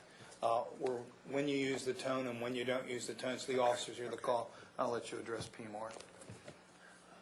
PMARS, we haven't been hooked into that system for quite a while since we went to the new radio system.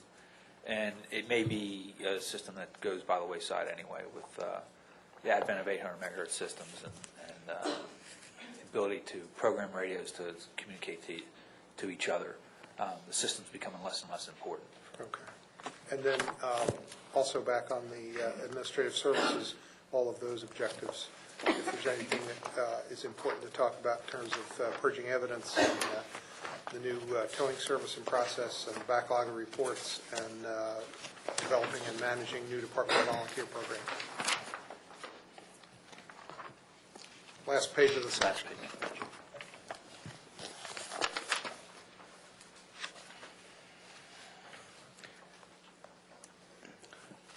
We've been in a continuous process since I've been here in purging the evidence from, and we're in good shape now. We would meet accreditation standards if we were still credited, but I want to continue to make that an emphasis because when you make more arrests and investigate more crimes, the evidence from them continues to flow. And we've been fortunate. One of our injured officers has been working with Leo Magnum, our evidence control officer, so we've been able to do a lot, and we just want to keep that program.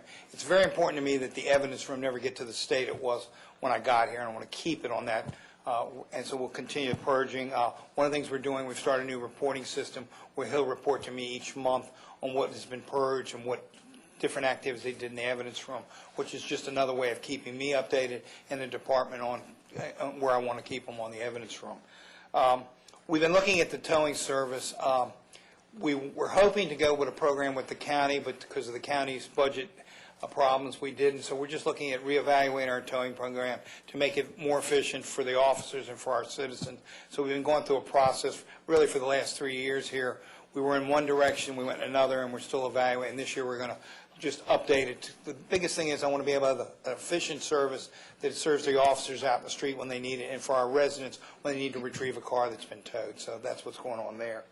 And we do have a volunteer program that has started. We're signing up volunteers and interns. That was one of the last projects. Denise Pullett, who was one of our employees we lost, working with Diana Dean, we've been going to job fairs, and we're starting to sign up volunteers for different parts of the department, especially in CID where they can really use the help. Okay. And reducing the backlog of reports?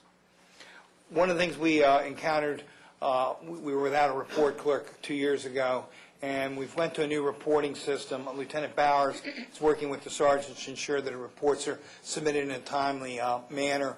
We ran into some problems where they'd be in what they call in the tree, and weren't getting to where they needed to be printed, and it's very disheartening to a citizen who comes in looking for a report, and we can't find it because it's still in what we call cyberspace. So we've been working very hard to ensure reports are submitted in a timely manner, and that's been an ongoing process. We're doing much better, and I'm pleased with the progress we're making. We get a daily thing each day from our records clerk on what reports haven't been submitted and what status they are, which goes to all our managers, and they're expected to follow through and get the reports done. Good, thanks, very helpful information. Other questions? Councilmember Siemens. Thank you, Mayor, and thank you all for coming tonight at this late hour. I just had one question, that is about the accreditation. I wondered, wasn't clear looking forward with the budget, what savings we realized by dropping the accreditation.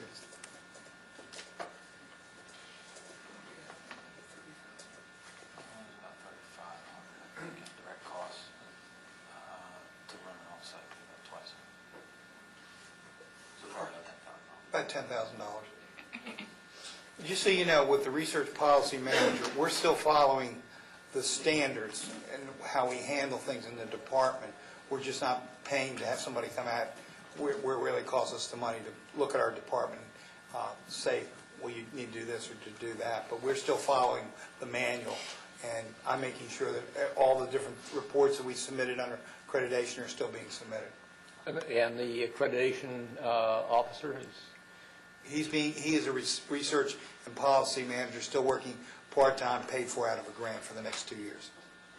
I guess in some aspects, he works half-time, and he's focusing on the important half-time of the whole accreditation process, and that's to keep directives up to date. Some of the criticism of the CALEA process is that it's an exercise in documentation as opposed to an exercise in policy development. He's focusing on policy development and not so much on the documentation. Thank you. Councilmember Snowden. Yes, I have a large question and a small question. The large question is, where did the cost of police vehicles show up in the budget? That's the cost of acquiring the vehicles is in the CIP portion of the budget. Okay. That's the large question. And then the small question is, I noticed that in the proposed FY11, you have nothing for employee recognition. And I'm a big fan of, even if it's plaques or whatever, but I just think it's good for morale. And in FY10, you've got 149, and then 0 for this time. So I think we discussed that we would just find money and find more creative ways and less expensive ways to acknowledge the good work that the employees do. It's not that we devalued it, it's that we had to make some tough decisions about where in the operating budget we could cut some money, and that was one of the lines we cut. We intend to still have the awards dinner and do all the recognitions we do now. We're just going to find some creative ways to fund it. Councilmember Robinson. I want to focus just a little bit on criminal investigations.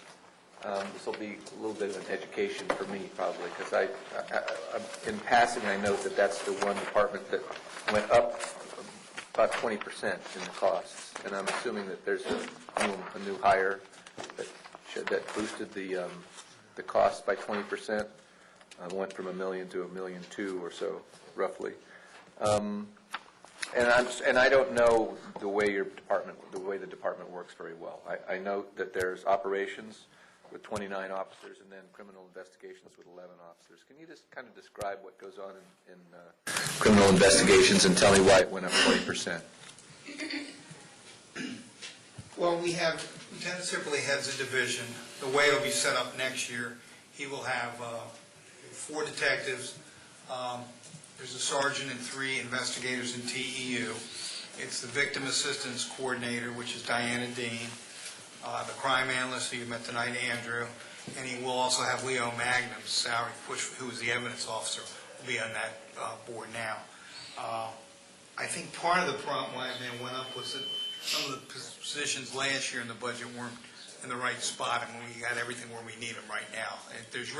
We haven't added personnel.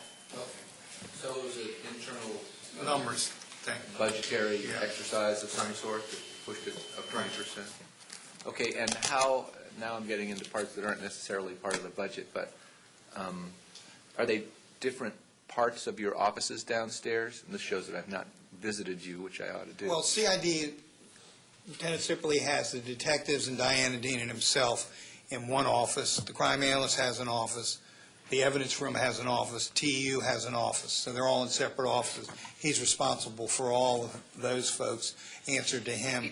He picked up in the, as a result of the layoffs, he picked up the evidence room, which he works very closely with. So that was an easy fit for us to do with that. But there's 4 different offices involved here. If that helps. Good. Yeah, that's a start. Thank you very much. And if any time you want to come over, we'll give you a tour and show you. I'm going to. I've been meaning to. Okay. And make sure you touch certain areas that have the stuff that comes off on your fingers. Where's that? Okay. Maybe it's the fingerprinting area outside the cell. Oh, okay. That one. Councilmember Wright. A couple of questions. One, I just want to make sure, in terms of officers on the street, we're not reducing that number of people. No. That's correct, right? 42 officers. 42, right? 41. Okay. Be 42 if we get the grant. In fact, operationally, the department has increased its minimum staffing on the street from 3 to 4 within the last 2 years, 3 years. I think you guys did, you really looked at saving money and you let some people go who are in administrative and supervisory roles, but I wanted to make it very clear to the public that there were fewer officers on the street, which is a big part of, preventing and fighting crime. So, the second question is I do want to kind of dig a little bit more on the accreditation issue, because I feel like when we made this decision to stop pursuing accreditation, the savings number was bigger than $10,000. So maybe. Well, you had a salary savings. You have a savings for being in the program. The year you go through your reaccreditation, it doubles your $3,500 almost to $10,000. So money-wise, it's probably, with the salary and what we did each year, what's Jack's salary, about 20? About 20, Yeah, it would be about 25,000 salary, 3,000 depending on which year, how much money we had to pay to them. And then whatever we had to do to meet some of the standards do cost money. Okay, so that number seems close to what I remember, like around 30. It sounds like 30 or 35,000 that we saved. Right, I think the $10,000 that the chief was referring to was actually sort of the hard cost of being involved in accreditation. The issue that I think hasn't been brought up is, even though we transferred this employee to a grant, so there were some savings for this year and next year, the real hard decision, I think, when it came to accreditation is 20 hours a week wasn't going to cut it. So the chief is citing actual budgetary savings. What I think you may be remembering is the fact that this employee would have to be, would have had to have been full-time in order to keep up with accreditation, plus the chief likely would have had to pull an officer off the street to continue participation. It was never about money. It was about, we just didn't have enough hours to do what we need to do to make it work. And when I talk, most departments have 2 people full-time doing it, it's sworn people. And I don't want to take people off the street. I think that's been our goal since we got here, and the numbers speak for themselves. I just want you to know that we are continuing the philosophy of accreditation, and what we're doing, as Ed explained, in the policy and management. It was never a financial thing. We just didn't have enough hours in the day to do the job. Thanks for clarifying. Other questions? Councilmember Schultz. On the communications page, on the left-hand column, it says physical FY10 budget highlights. See where I'm talking about? Communications, budget highlights. Second bullet says the budgetary increase is attributable to decreased costs for personnel. And I didn't understand that, because it seems like there's a...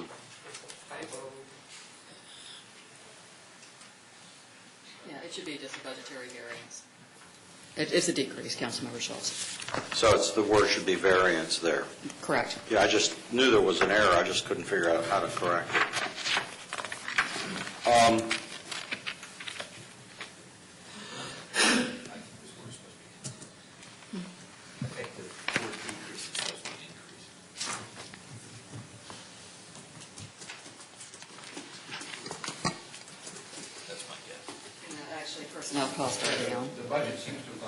It has. This is one of the budgets where a position was cut. Because we eliminated, actually, one position.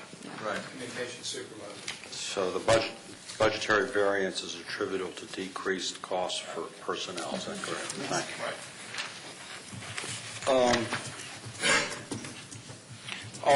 Under criminal investigations, there's just some nomenclature here I'm just not knowledgeable about. You've got in your performance measures, number of cases assigned, number of cases closed, and then number of cases exceptionally cleared. What does that mean?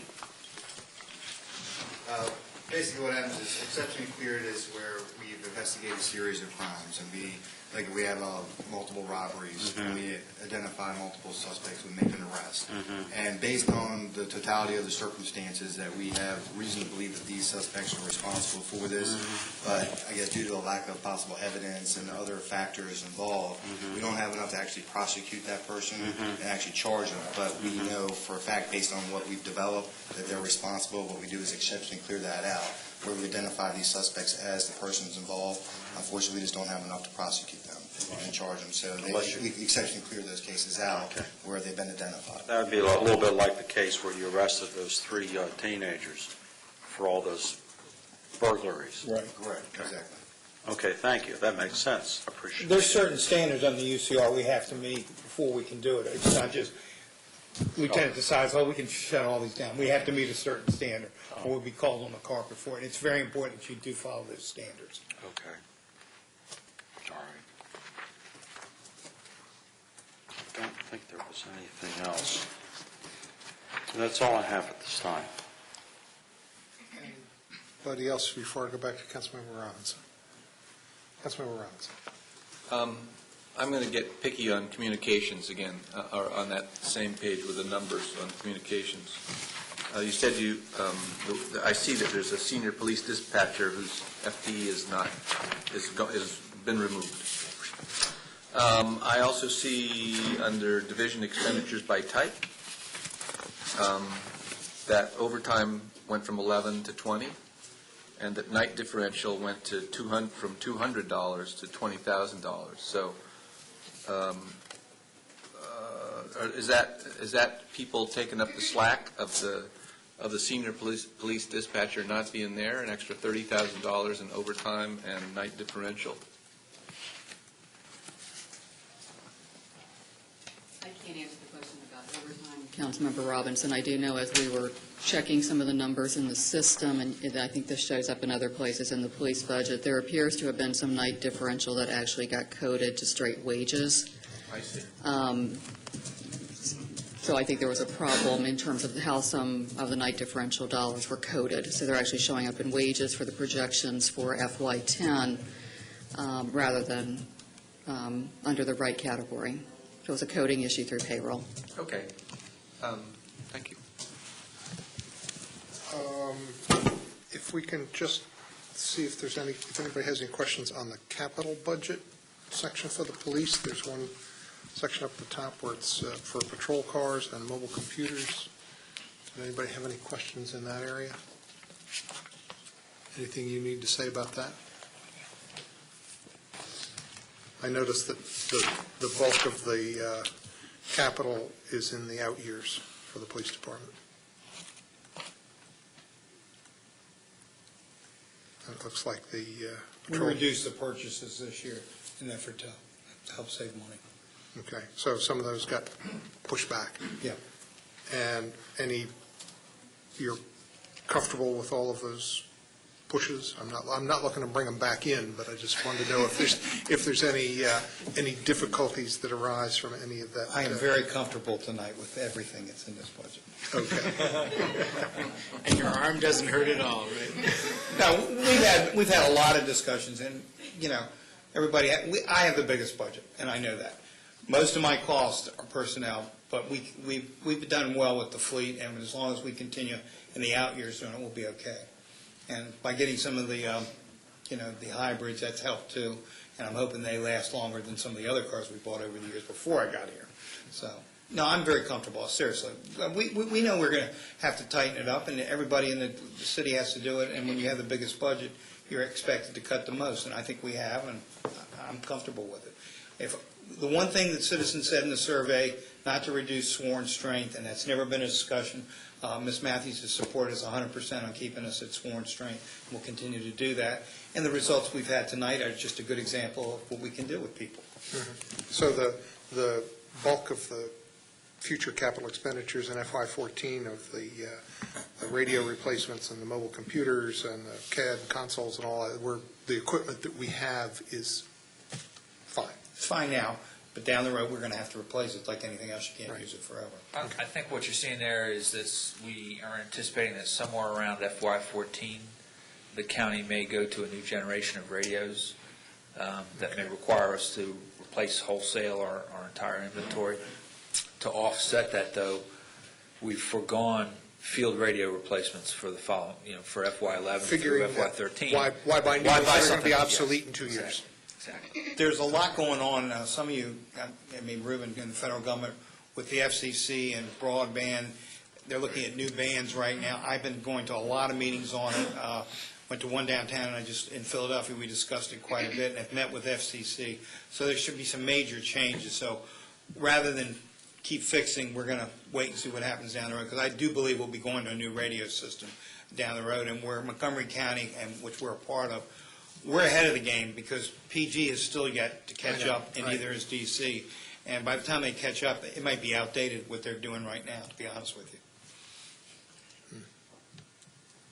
And the bargain that you don't see there is that all of those costs reflect end-user equipment. It's the radio that the officer uses, it's the radio that's in the officer's car, it's the radio that's in the dispatcher room. It has nothing to do with any costs for repeater systems or building towers or because the county computers does that run it. The county covers all that. Right.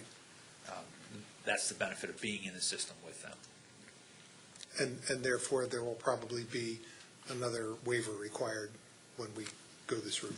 That depends, I guess, on what their procurement decisions are. If they pick a good nuclear-free radio system, then maybe we won't have to seek a waiver. There's history there. Or maybe Motorola will divest. Just a capital budget question. I remember that during the snowstorm, there was a question of officers being able to get around based on the vehicles that we had. I think you guys said afterwards that we're going to have some arrangements where you could rent things. We're not purchasing any four-wheel drive vehicles here. After the snow was over, my first week back, I've met with Enterprise Leasing, which is right on the border of Tacoma Park, and we're in the process of arranging a contract with them where they will provide vehicles for us during a storm. And sometimes during the years for details we need vehicles, but we want to be able to say if we need 2 or 3 four-wheel drives, they will automatically give them to us for any storm that comes up. So we're in the process of doing that. We were able to get vehicles for both storms. Probably could have used another one or two, but for future storms, we'll have the option and we'll have something in place, which was another lesson we learned where to improve so when something happens again. Good. Councilmember Schultz. Pardon? Councilmember Schultz. Oh, I'm sorry. There's four-wheel drives and there's four-wheel drives, and the types that everybody goes out and buys an SUV thinking I can't wait till the next snowstorm, then finds themselves get stuck like everybody else.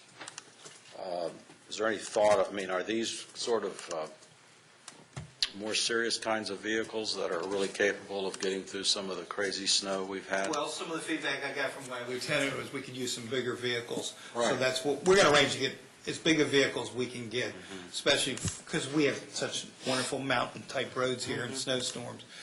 So another lesson learned. We had four wheels; they worked fairly well. I want to get bigger ones, and that's part of what we'll be doing with Enterprise. Right. Any more questions?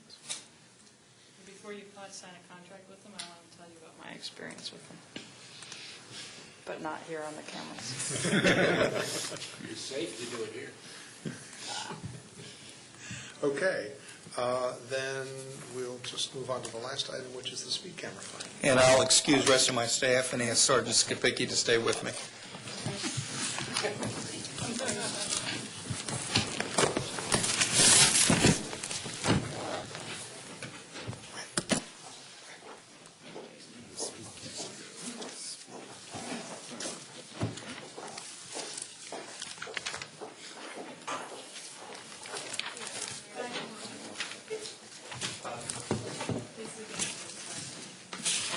Just for your information, the cap's won 5-1.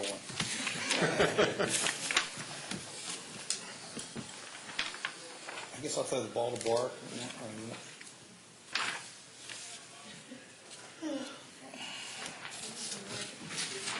City manager want to make comments, or?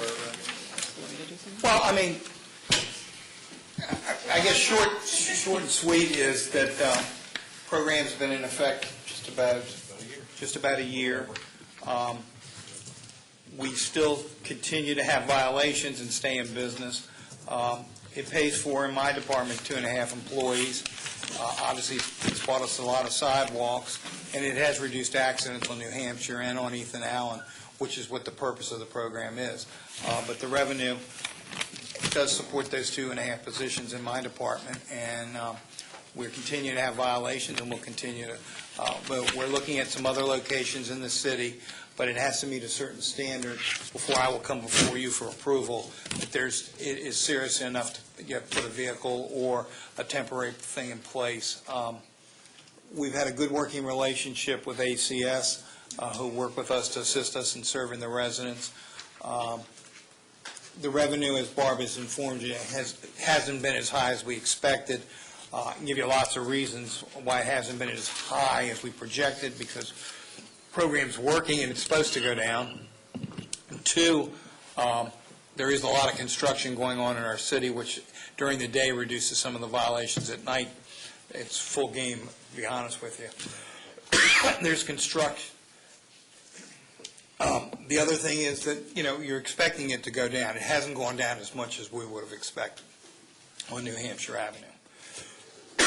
And we are looking at different locations. We're looking at a location on the other side of New Hampshire at east-west, where we see there's a real potential problem, people speeding into the city and speeding out of the city. So we're looking at that location.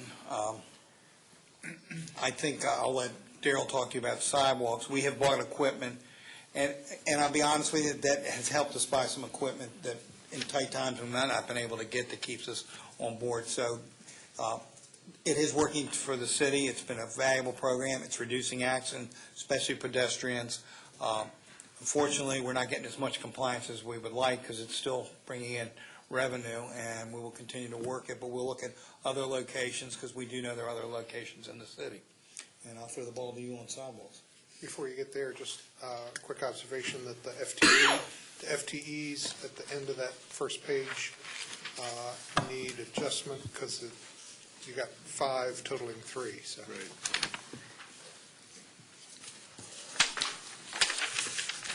The very last thing.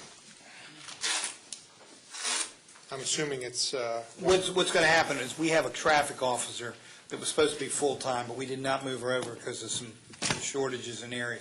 She'll be full-time in the next budget year, along with, we have 2, Corporal Malarkey, and then we'll have a civilian in the office. So those are the 3 employees that will be paying for it. Right. Right. You just need to adjust. Total at the bottom. I think the issue is the 3 plus 1 plus 1 comes out to 5. 3 police officers. Oh, I see what you're saying. There's 1 police officer, 1 traffic officer, and 1 code enforcement analyst, right? It should be 3 total. Right. So the first line there should be a 1 out of 3. We will fix it. Yeah. Okay. Daryl. We got a fairly late start this fiscal year for expenditures of the speed camera funds. Development of the program on our end has, had a kind of a steep incline. We're near the top of the hill and expect to start spending some real dollars fairly soon. In fact, I think we've got 3 contracts on all related to speed camera related expenditures.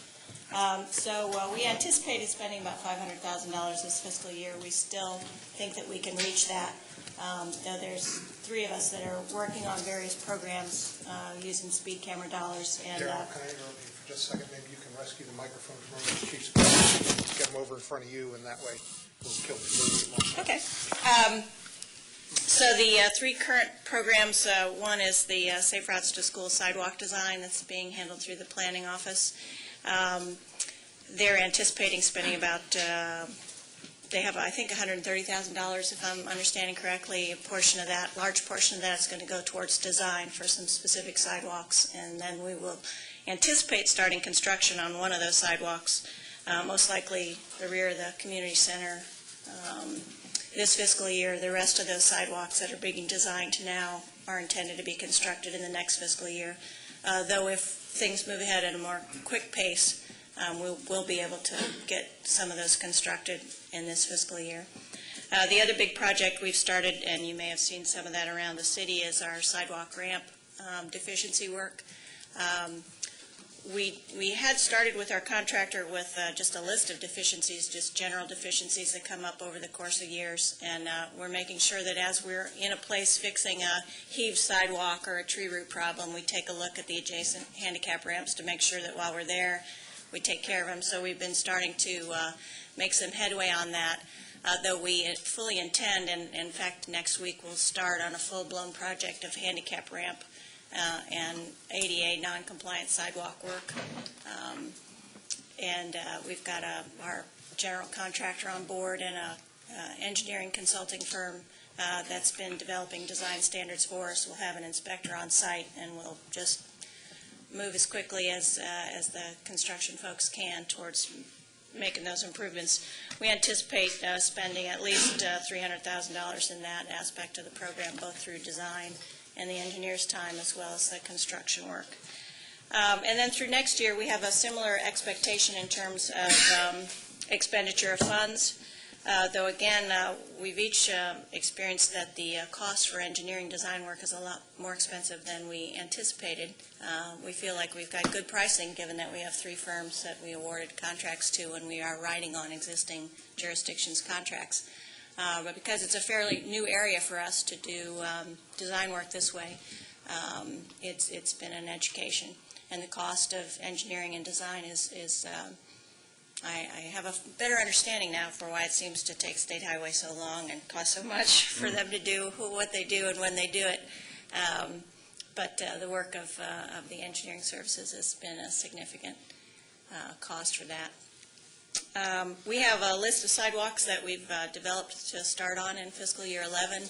I can produce and print a list. I'm a little hesitant because, again, we're 1 month into a program that we really don't know how fast our expenditure rate will be or how fast our design, development, community approval, and installation rate will be.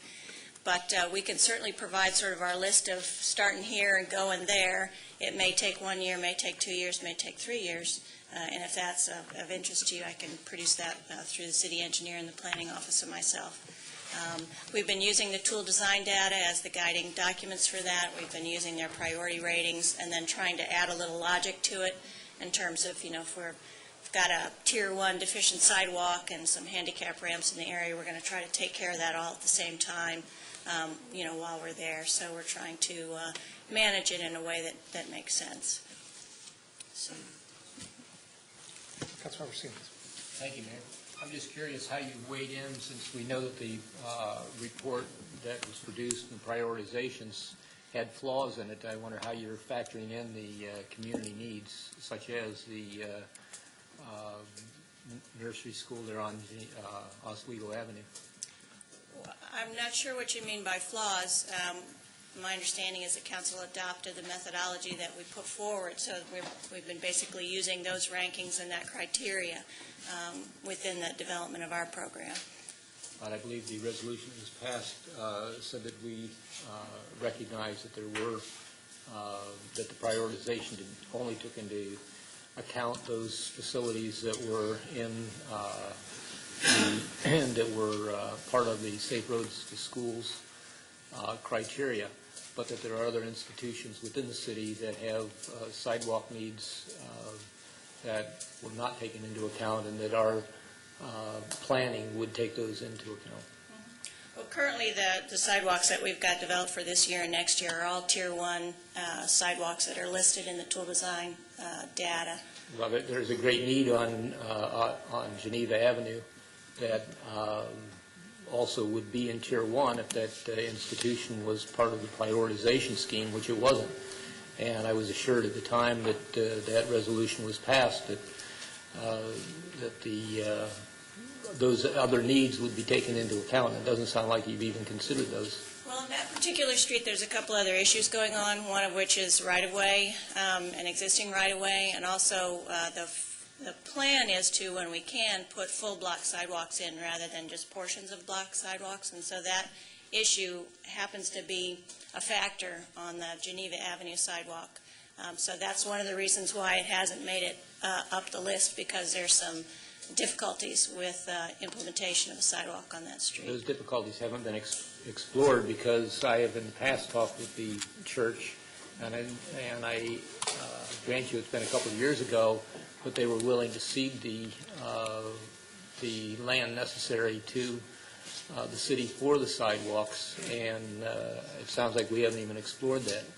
No, we haven't, because right now we have top priority sidewalks that are able to be put in and done. We have a need to spend funds at a fairly fast rate in a fairly short amount of time in this fiscal year. So our efforts have been focused on how we can do the work that's been identified and agreed to that needs to be done in the quickest amount of time.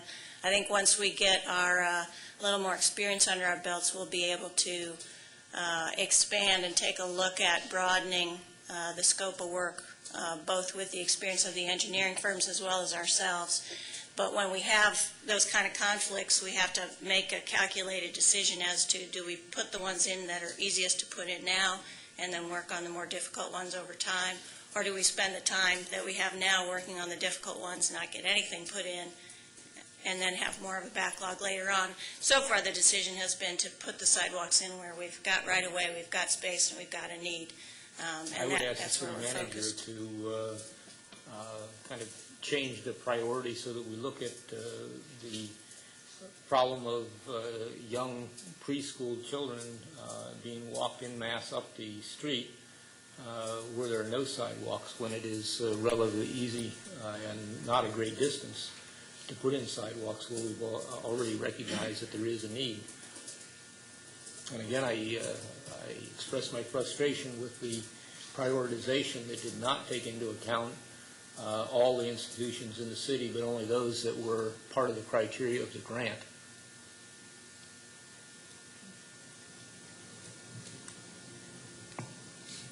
Other questions? Councilmember Ray. You sort of alluded to, Chief, the idea that you were looking at the potential of a mobile, one of the mobile systems, and I'd be very interested in seeing that as a possibility and understanding when you do look at it closer, getting more information about that.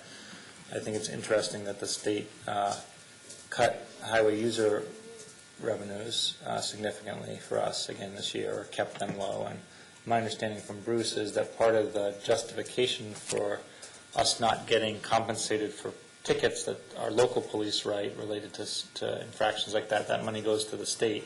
And part of the justification was, well, you get highway user fees and you get the police rebate back, but both those things are getting reduced.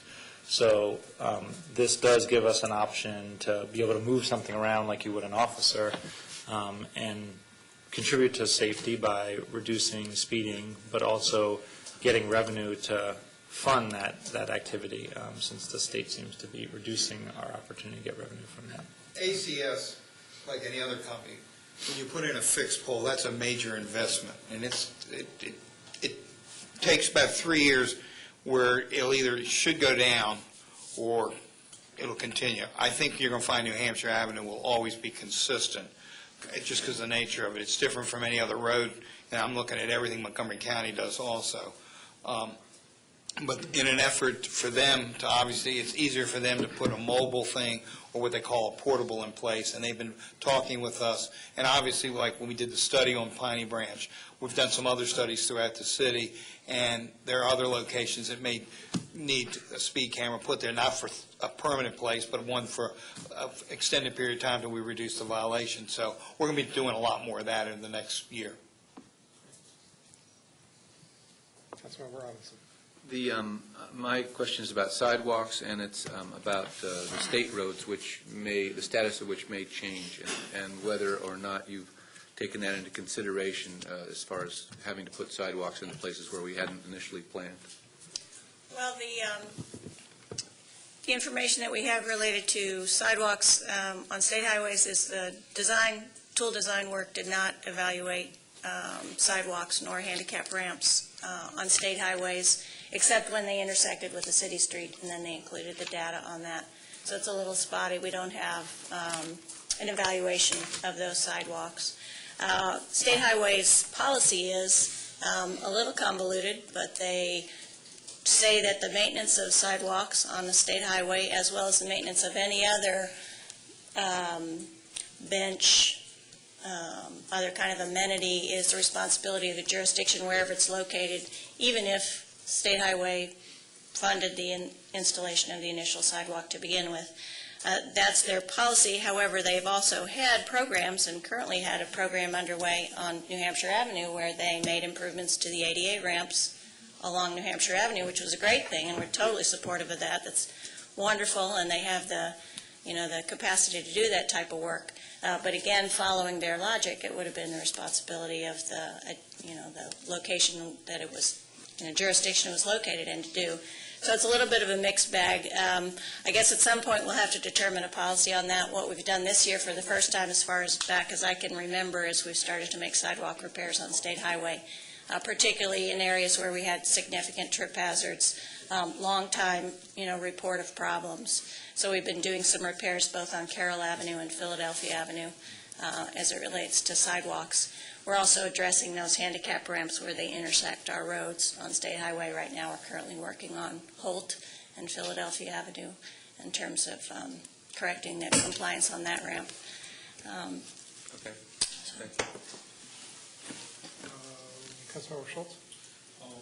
Darrell, you said, I think in a previous phone conversation with me, that there was a certain amount of this, I don't know which source of money it is, maybe it's Safe Routes to School or one of these other sources, that we will lose, that's allocated to be spent in this current fiscal year, that if we don't spend it, it'll become unavailable to us, I guess is the proper way of saying it. No, it goes back to the state. Goes back to the state. What is the source? That's state money. What are we talking about in terms of dollars? I don't know if it's the Safe Routes to School money. I know that there's a deadline for that. That's currently $130,000 that needs to be expended in this fiscal year. And then there's also the issue of the amount of speed camera funds over and above our rate of expenditures that Barb can describe better than I can. But I'll do my best. The state legislation that was passed last fall relative to the speed camera funds sets a threshold that if your speed camera revenues exceed a certain percentage of all city revenues, then that amount gets rebated back to the state. And I think it was an attempt, just guessing, that you're not having people using speed cameras as basically their primary source of operating revenue for a municipality. That legislation, as initially enacted, had a provision that talked about fund balance being carried over from one fiscal year to the next, and that was a concern for us because our program got started on April 1st. We got a lot of money in the fiscal year, but we didn't have the opportunity to spend it. Right. So that essentially was added to your current year speed camera revenues, and then the percentage was calculated. There was initially an AG opinion, which is what I think the staff is referring to, that indicated that that would be counted. There was a subsequent opinion that indicated that it did not count. So I've been in some discussions with the Municipal League staff in terms of, we'll be getting ready to do our first report, but that's been the concern we've had initially based on the initial AG opinion, is that we had a lot of money come in last year and we hadn't spent it. So kind of our modus operandi has been trying to get it spent as quickly as possible. Thank you. I wanted to raise that question just to emphasize the level of urgency of expediting these contracts that you face, certainly here for the current fiscal year 2010. Is that right? Yeah. And obviously, once we get that taken care of, then you've got yourself a little bit of breathing room, at least a whole fiscal year to work with the balance of the funds that we have to spend. The other concern, I think, Councilmember Schultz, is at least initially, before we got a better sense of how much our revenues were going to fall based on the change in the level that constituted a citation, is we obviously were expecting to get a significant amount of speed camera revenues. At the same time, 90% of our highway user revenues were being cut, 35% of our police aid. So the base that we were kind of trying to calculate the 10% off of was falling, while our speed camera revenues, at least initially, did not appear like they would be. Thank you. Another question I had is that, Chief, you mentioned that it appears that the speed cameras are working on New Hampshire Avenue. You said that because the number of accidents has decreased. Since my house backs up onto it, I've been listening to the music of automobiles colliding into each other and wheels screeching for years. So on an anecdotal basis, totally unscientific, it sounds like to me it's going down. I was just wondering, can you put any numbers to the diminishment of accidents? The last time we were able to get numbers when we had a crime analyst, they were going down. And pedestrians was definitely a tremendous decrease. We've had no one killed, and we haven't had a pedestrian hit in where the speed cameras have been.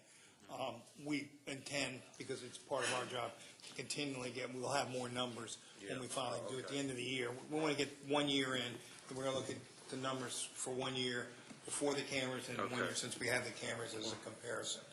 So that's obviously something we look at and evaluate whether we keep a camera where it's at. And accidents are down, pedestrian. I'm not saying accidents have stopped, because they haven't, as you well know. But believe it or not, in the area where the cameras are, it has been very safe.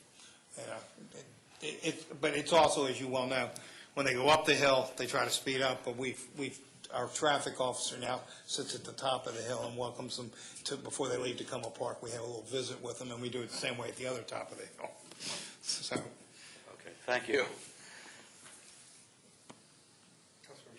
Thank you, Mayor. Your last little story reminds me, do we have many rear-end collisions near those cameras? I don't think so. They've been pretty close. Yeah. If you watch them when they go down, all of a sudden they realize the camera's there and they all come to a stop, but no. Okay. You know, we probably call it a speed camera accident. We probably publicize it, but we haven't had it yet. I mean, if you sit there like we all do, and he does it the most, you know, the red lights just fly as they get down there. And then, of course, there's some wildcat that'll come down and has no clue. And I don't know what's the difference at night, because that's where we get our most violations. But at night, you can't see them at night. Oh, they know they're there. They know they're there. Most of those people have traveled during the day, but at night they just all bets are off. Well, that's true. Let's get back to business. I just curious. I know before we had the speed cameras, you had a speed trailer, and I wonder if we still have that and we still use it.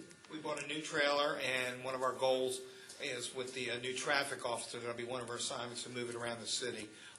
It's been sitting more than I would prefer that it's simple. We do have a new one which we bought with funds. I would ask if it's possible that we could put that on Ritchie Avenue. I think it would help people understand what the situation is before the council talks about the potential traffic restrictions that have been requested. And even if it doesn't have the big display light on, if it just kind of records what kind of speeds are going down there. It does. Yeah. Displays the speed.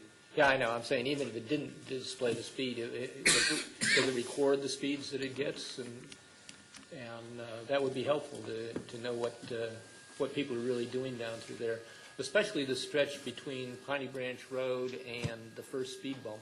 Okay. People build up a head of steam there before they get to that first bump. And then the bumps are kind of closer together, so I think that would be probably the maximum speed. They need one of the bumps like on Willow. You seen the one on Willow?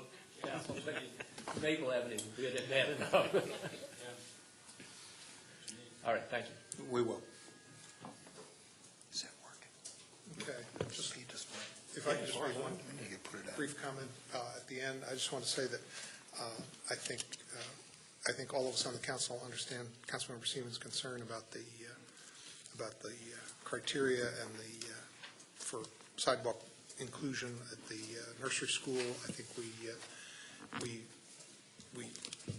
adopted we agreed to the criteria that had been worked out and said that there needed to be some flexibility, but I think the staff has done a good job of balancing getting the program going with the concerns that Councilmember Schultz brought up about getting the funds expended, and I trust that staff will be able to work with those concerns, but I understand where we are now, and I think that will be addressed as we get more into the program.